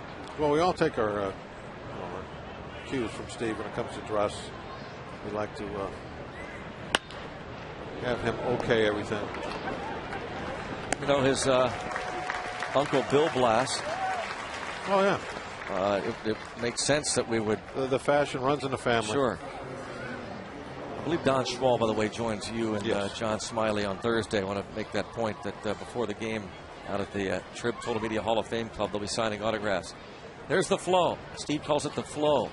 When he wears the blue cap, the white shirt, the khaki pants. Well, the deal today was he's got like a little khaki around the collar to go with the pants. Aha. That was the flow today. The guy that really has the flow going right now, though, is Paul Mahalam. Ahead of Pedro Feliz, now 0-2. 2 outs, nobody on. He can nail down this third out here. He's going to be looking real good to go 7 strong innings. See, the total pitches is just at 90. They'd probably let him go around 110. So you would think that 7, he got a good accomplishment tonight. Bounce to third. Across the diamond to retire Pedro Feliz. And the Cardinals go down in order 1-2-3 for the 3rd time tonight against Mahalam. Pirates lead 5-2.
Buccos lead 5-2. Trevor Miller, a 1-2-3 fifth inning, now faces the left-hand batting John Bowker.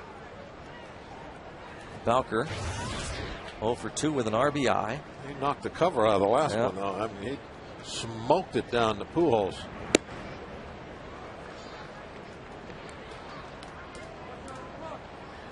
Mitchell Boggs is loosening in the bullpen. Would not be a surprise to see Marusa lift Trevor Miller. I'm sure there's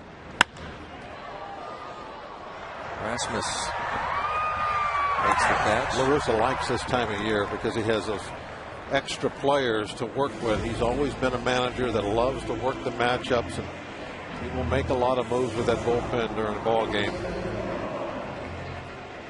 He's not real happy about how his Cardinals kind of fell off as quickly as they did. Going to stick with Boggs, or rather Miller for now, with Cedeno.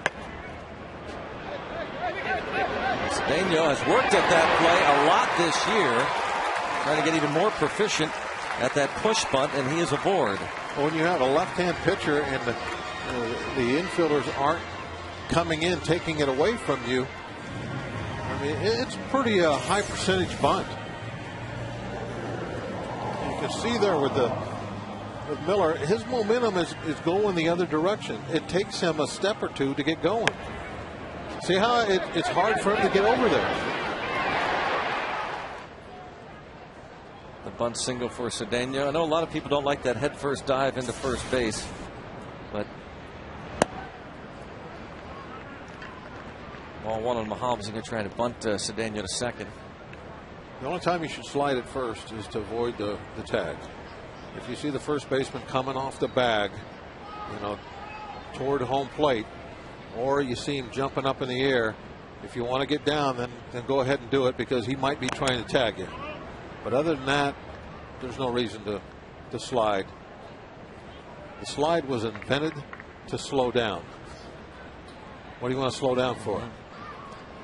When guys slide in the second, slide in the third, they're trying to slow down. Otherwise, they'd run right through the bag and get tagged. So they slide so they'll come to a stop.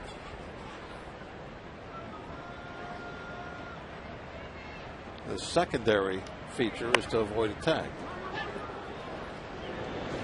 Sacrifice. And Mahalam drops down the sacrifice for the second time. Does a nice job. Our easytouse.com minor league connection, and we take a look at some of the impressive minor leaguers. Quincy Latimer named to the Florida State League All-Star team.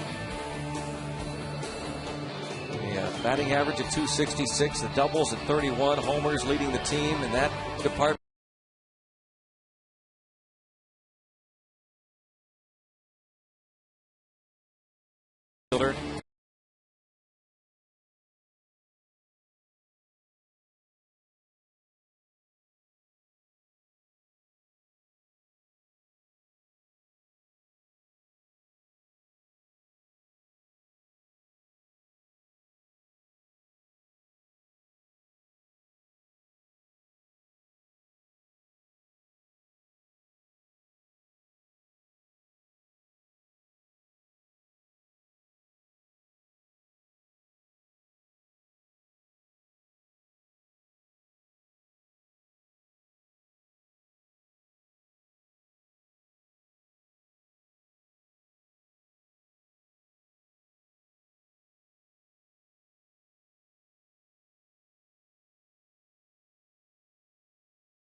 Bucco fan.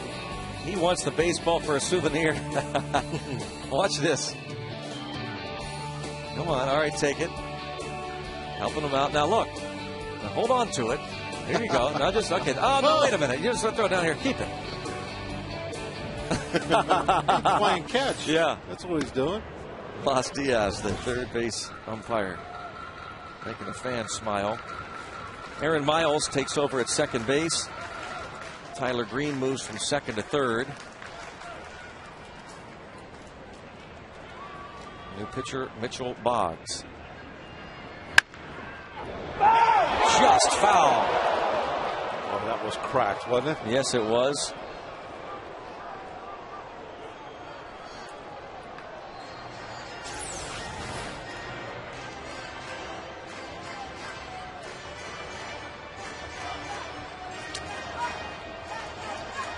A little foul for that ATH cam when it's looking down the line like that. It tells the story.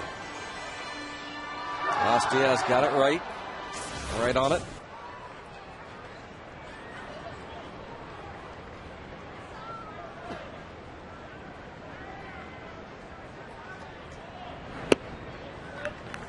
Two-one count. McCutchen walked and scored in the fourth. He's also bounced to second and struck out looking. The numbers this year on Mitchell Boggs.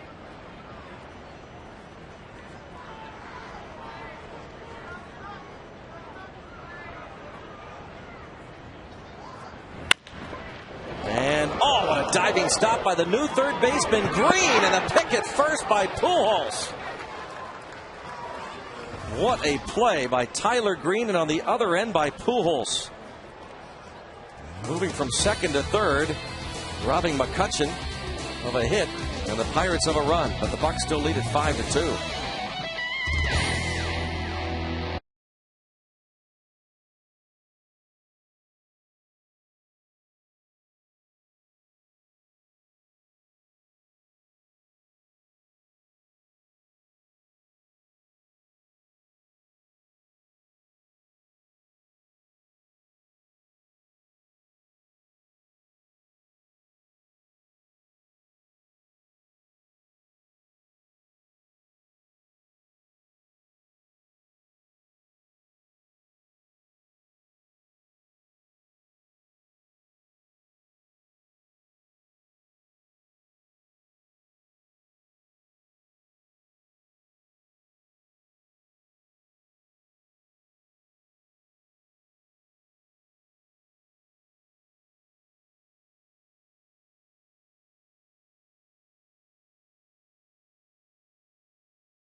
Is big.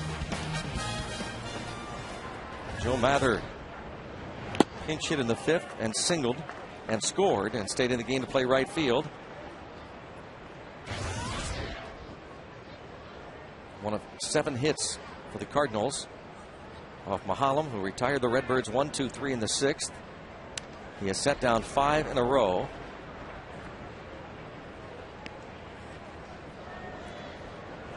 Jumping up 0-2. Breaking balls.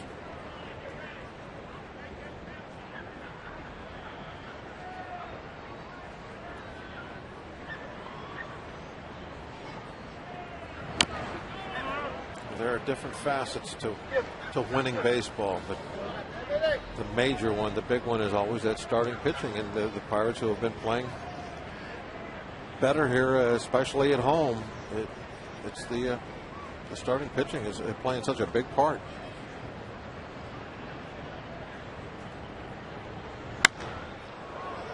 Hook. Thank you.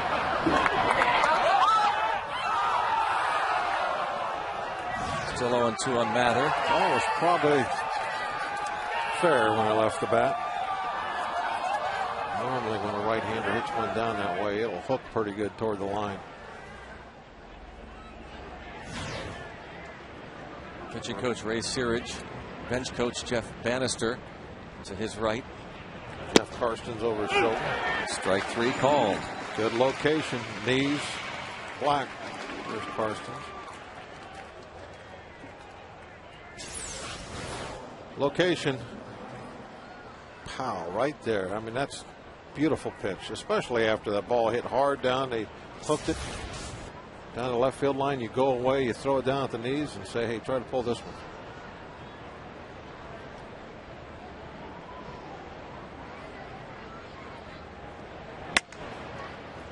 Roller.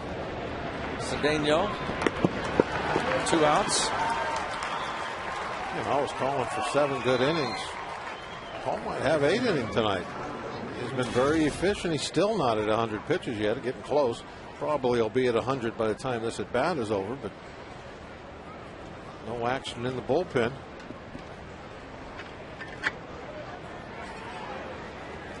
And 5 of the last 7 outs recorded via the ground ball, plus a couple of strikeouts for Mahalam.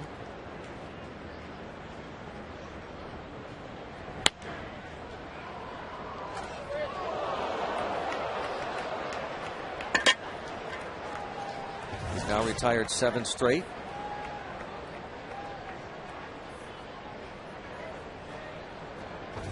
Tyler Green, the infield single in the 5th. Heck of a play by Tyler Green to end the bottom of the 6th inning, and the ball hit by McCutchen. During the inning, he switched from second to third. The double switch by Tony La Russa.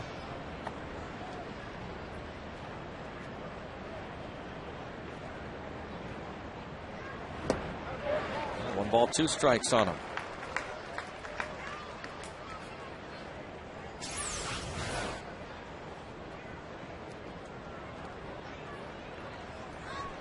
Fine play.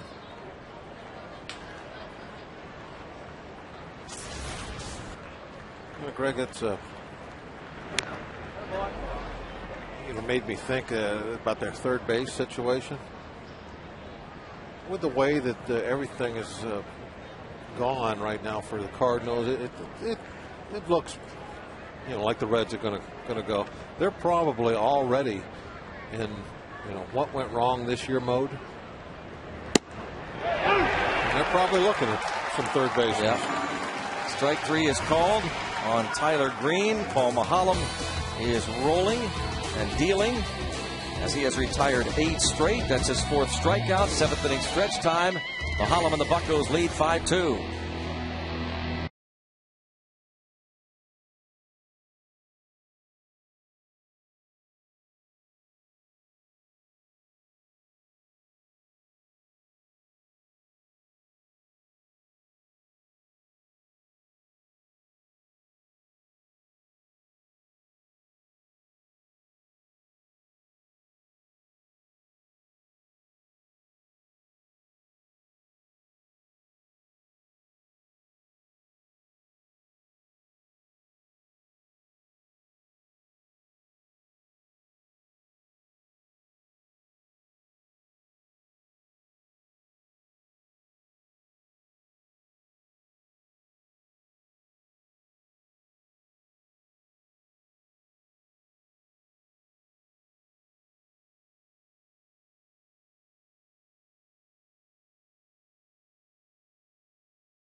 Into the bottom of the 7th inning.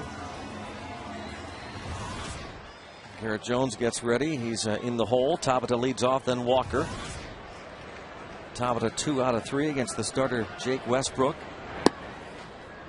Westbrook, his shortest outing as a Cardinal tonight. See Garrett peeking over toward the St. Louis dugout. Yeah. Yeah. He's watching to see if they're headed to that phone.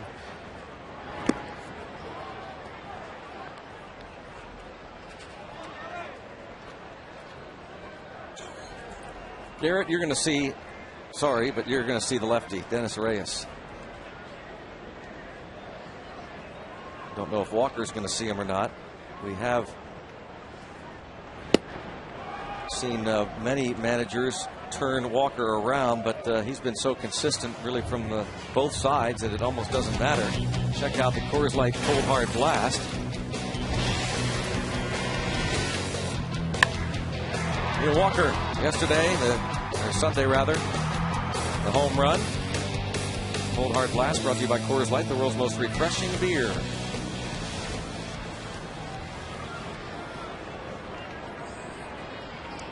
Hasn't been a whole lot to choose from as far as left-handed, right-handed with Walker. It looked like early on maybe that he was going to favor the left side, especially batting average, but hasn't been that big of a deal. He got spun around to hit right-handed and didn't bother him. In fact, I think somebody spun him around, brought in a lefty, and he hit a right-handed home run here at PNC Park. Kind of making a statement. Go ahead, bring those lefties in. Doesn't bother me any.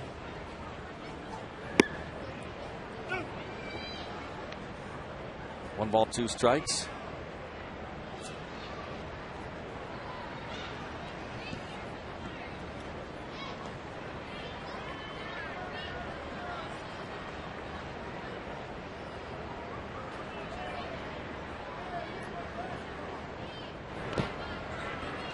We were talking there at the end of the inning about how I'm sure the Cardinals who had high hopes for this season and who really were the team to beat going down, especially after that series in Cincinnati when they went in and swept the Reds and they got in that big fight, and they had the emotional deal going for them where Phillips had stirred the pot and they responded, and then for it to just end so poorly.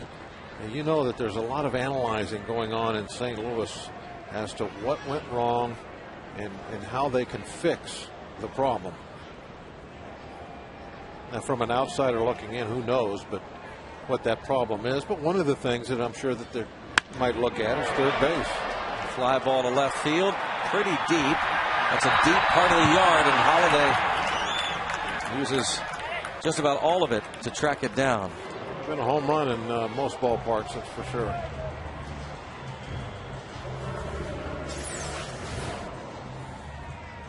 Out toward the notch. Look at Walker, how he's running. Watch him explode out of the box. This is one of the things you love. It's 5-2, got a nice lead. He's hit one very hard. Could be a home run. A lot of guys will watch that one. He's trying to turn in, make it a double. He's going hard right from the plate. And there are so many things you love about the young players. It's not just Walker, it's all of them, and that's one of the things that you love to see. Doesn't matter if Walker was hitting that, McCutchen's hitting that, Tabata's hitting that. They're all running out of the box like that.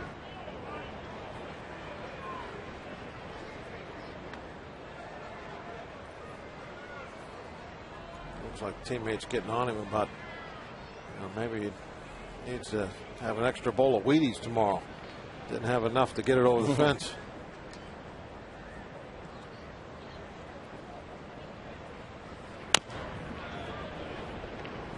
That's another thing too, when somebody hits one right to the fence and they come back, you're like, I can't believe that didn't get out of here. Oh. That looked like off the bat. I thought you had it. Any little thing like that. And Walker's trying to explain to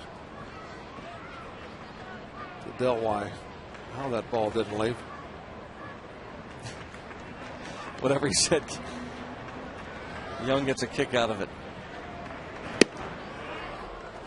Jones down on strikes. Mitchell Boggs a 1-2-3 bottom of the 7th inning. Moving along to the 8th. Pirates in front 5-2.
Another down and away fastball, perfectly placed.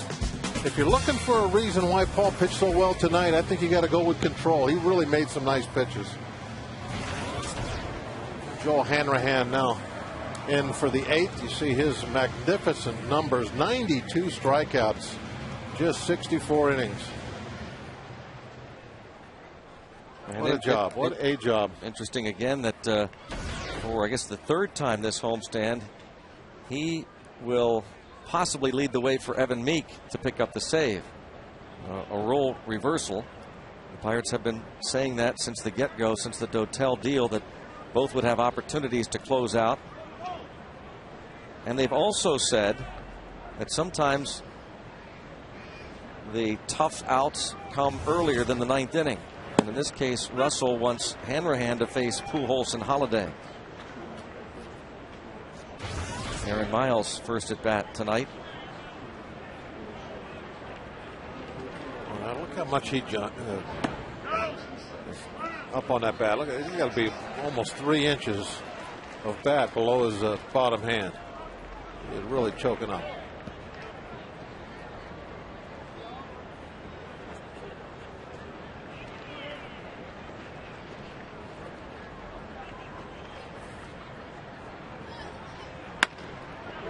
Past Hanrahan, Walker drops it. Now that's one that Neal's got to make.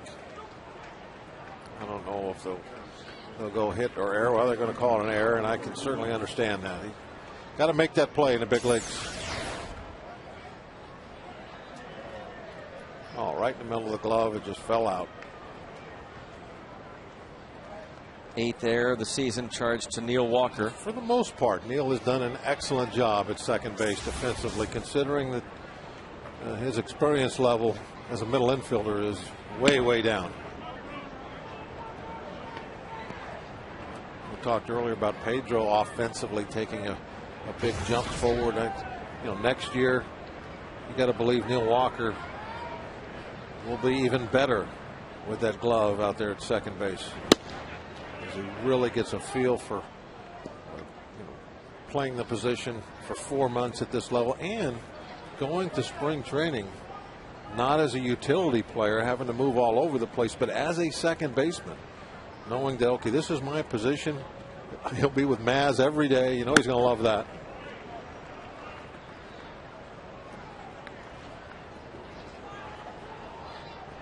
.3-0 count. Will be fun to watch in spring training with Maz working exclusively at second with Walker. Now strike 3 and 1 on Pujols. 2 RBIs tonight, 109 ribbies on the year. Mahalam went 7. 2 runs, 7 hits, and no walks. First time since July the 18th, Mahalam hadn't issued at least 1 walk in a ball game. And that's through. It's first and second. Second hit for Pujols. Turned it over, got it on the ground, but it's through the hole. He slaps his hands together because not so much that he got the base hit, but he knows that by doing that, by getting that ground ball through the hole, he brings a tying run to the plate.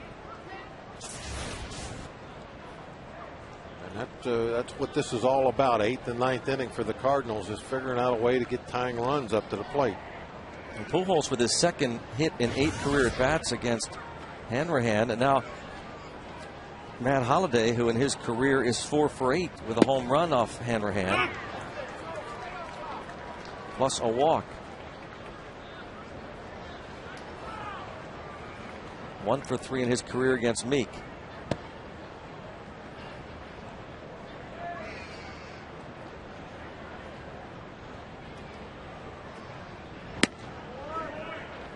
One ball, 1 strike on Matt Holliday.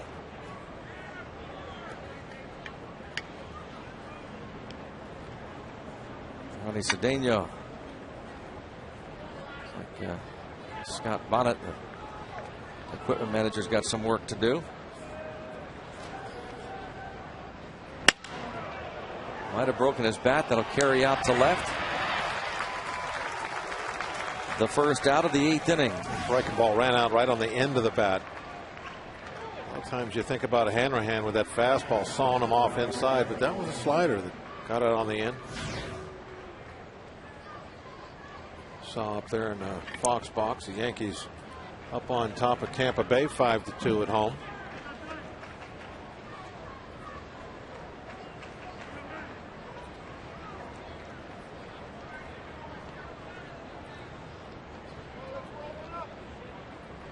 Molina, 1 for 3, has singled line to short and struck out. First and second, 1 away in the 8th.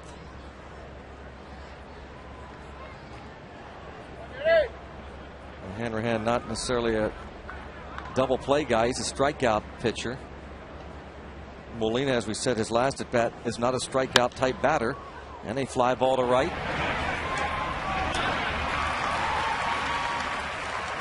The second out after an error on Walker and a base hit for Pujols. 2 fly balls. And Hanrahan will face Colby Rasmus.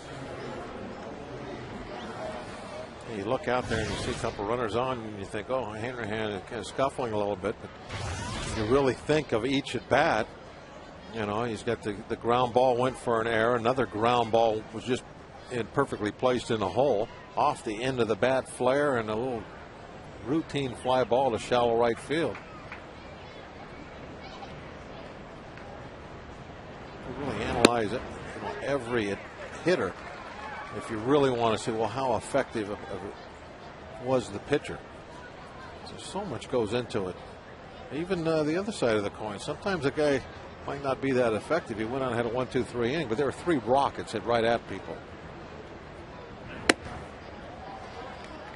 It's all about results, though. Yep. There's been times where I've been the guy giving up those 3 rockets right at people. And you go into the dugout, and guys are legitimately happy. Like, hey, Slap, good job, and were you watching that? Other than you got off the field real quick. I mean, they centered you up really well.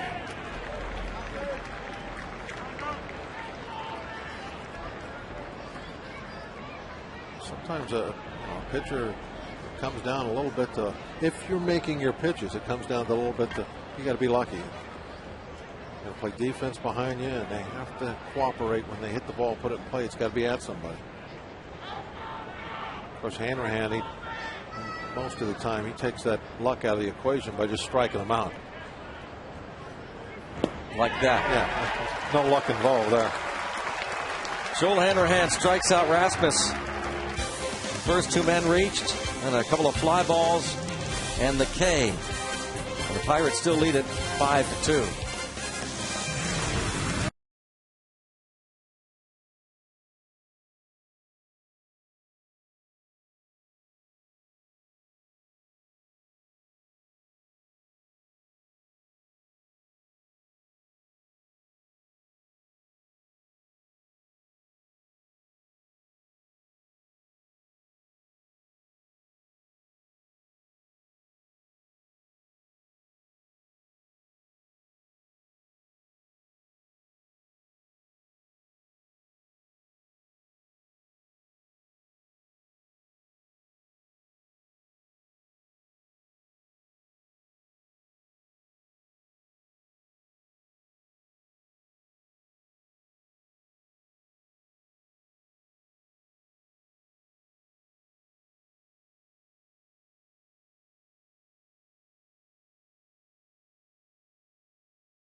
Mazda presents In Case You Missed It Around the Major Leagues. How about tests revealing 2 broken ribs for Josh Hamilton, who's been out since the 5th of this month with rib soreness, and now they find out that he has 2 broken ribs. Jerry Hairston Jr., a stress fracture in the right tibia this season, career highs in homers and RBIs for the veteran utility man, Jerry Hairston. St. Louis Cardinals unconditionally released Felipe Lopez. We talked about that earlier tonight. And another home run for Jason Worth. The Phillies lead the Braves 3-2 in the 6th.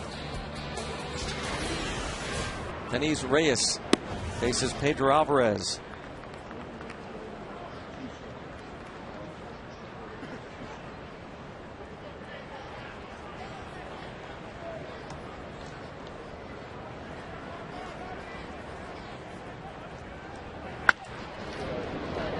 To second, Miles. Alvarez is the first out here in the bottom of the 8th. Cincinnati up 4-0. Cardinal season slipping away from them bit by bit. Looking like magic number could be 4 tomorrow. And those 2 scores hold up, ours and theirs. Could end up 8 back.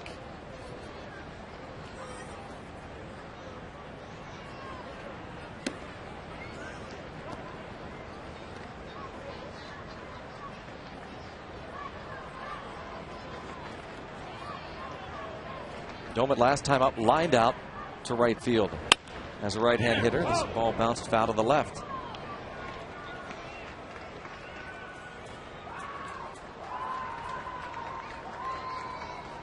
Evan Meek is loosening for the Pirates. So Hanrahan was getting most of the save opportunities. Not that there were a ton. The Pirates didn't have the lead very often in the ninth, but now this homestand, Meek picked up the save on Sunday with a 1-2-3 ninth.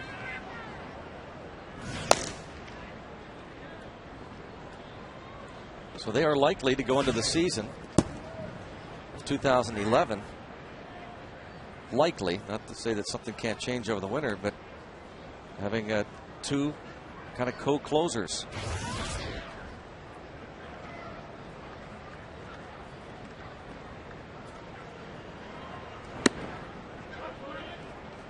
Three-one count on Domet. Interesting to see how the Pirates handle that going into spring training. Will they name one, or will they wait until the season starts? Oh, nice grab there by Brendan Ryan, quickly to his left. To Rob Domit. He's had two hard balls tonight from the right side. Lined out to right and now smoked one to Ryan at short.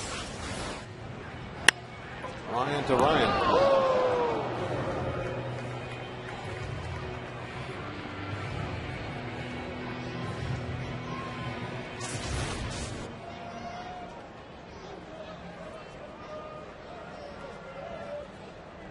John Bowker.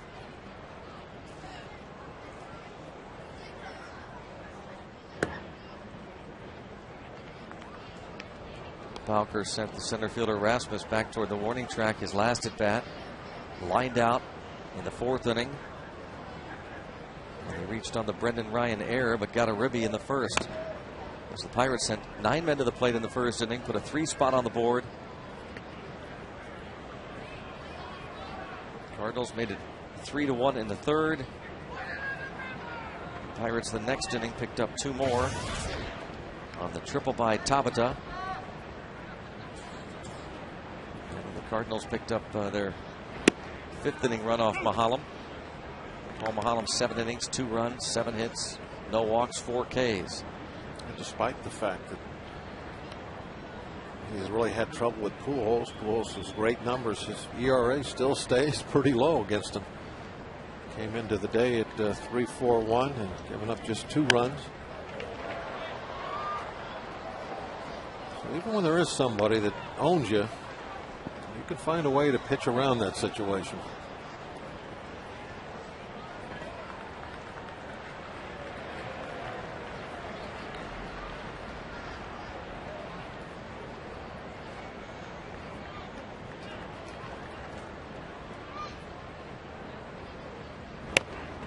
Off the end of the bat, Reyes has a 1-2-3 8th inning. On to the 9th, the Pirates 3 outs away from their first 4-game winning streak of the season.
Cardinals Thursday matinee game against the Cardinals here at PNC Park, and then the final home series of the year against the Astros tomorrow night 6:30 for the Trib Total Media Pirates pregame.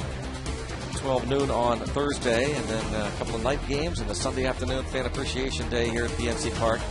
The road ahead for the Bucs, trying to accomplish something that would be pretty phenomenal, and that is for the Pirates team this year to finish above 500 at home.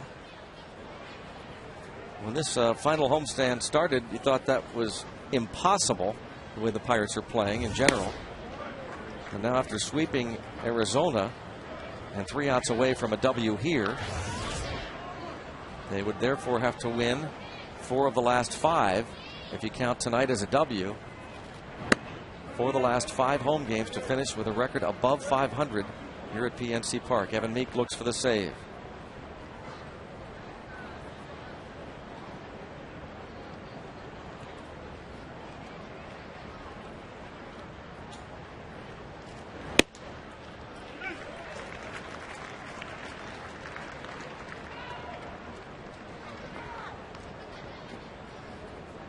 Skip Schumacher, the pinch hitter.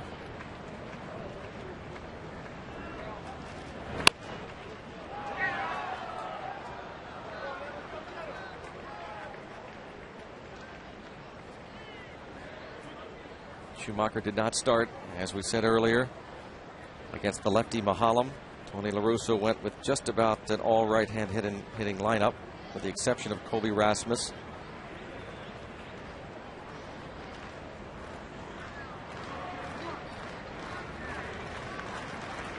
2-2 count on Schumacher. 3-2. Feeling strong. Off that little cutter in there at 96. Well, that cut action that Meek puts on his fastball at times, I think he's got the ability to even get better than he is now.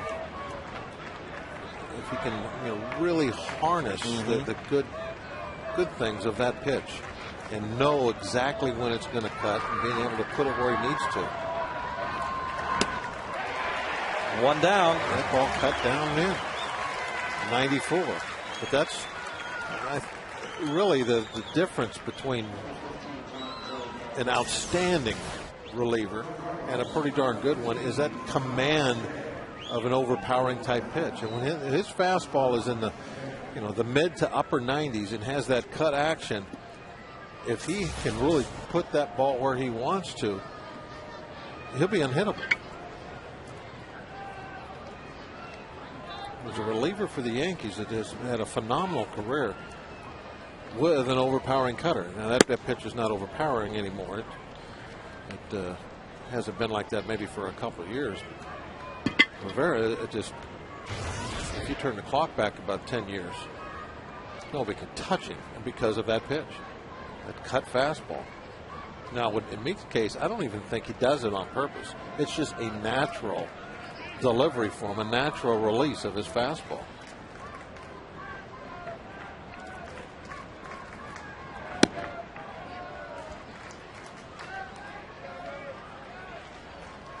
Well, you have to think that, as you say, Bob, if Meek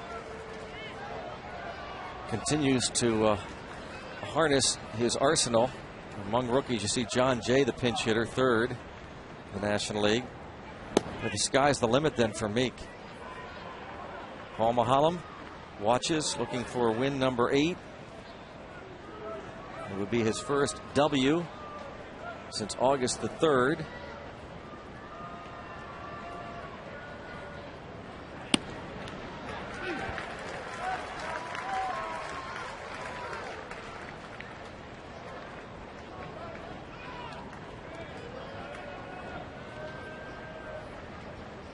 Meek earned his 3rd save on Sunday.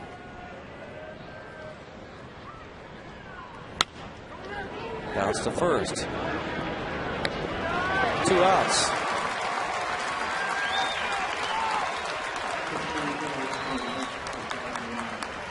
Randy Wynn will pinch hit now. Right after the last out, stay tuned. The AGH Sports Medicine Pirates post game with highlights and analysis. Looks like they and we will be talking about the first 4-game winning streak of the season.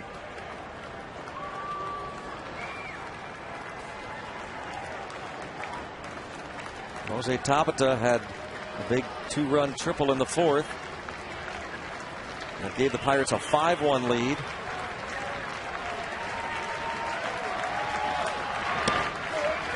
Strike 1. I'm sure the guys after the game with highlights and analysis will be talking about Mahalam, Meek, Alvarez an RBI, Bowker an RBI, Domet, and of course, 0-1 count on Wynn. And fly ball to Bowker. First 4-game winning streak of the year. Raised the Jolly Roger. Mahalam the W with 7 strong. Hanrahan and Meek. Scoreless 8th and 9th. 4 in a row. It's going to be tough to do, but it's looking more and more like a real possibility that this team can get up above 500 here at home this year. And that really would be a strong statement for these young guys to make going into the winter if they could pull that off. They need to win 4 of the next 5, but it is looking more like it's a possibility. Mahalam gets the win. He's 8-15. Meek his 4th save. And back-to-back saves for Meek as he got one on Sunday, and here he earns his 4th of the year. 5-2 the Pirates down the Cardinals. And the Buccos will take on Albert Pujols and the Redbirds tomorrow, game 2 of the series. And we'll join you with the Trip Total Media Pirates pregame at 6:30. First pitch at 7. Charlie Morton on the hill against Kyle Loesch tomorrow. Again, the final score tonight, the Pirates beat the Redbirds 5-2. For Bob Walk and our entire FSN crew, Greg Brown saying thanks for watching. Stay tuned now. The AGH Sports Medicine Pirates postgame will begin right now. The Buccos beat the Cardinals 5-2.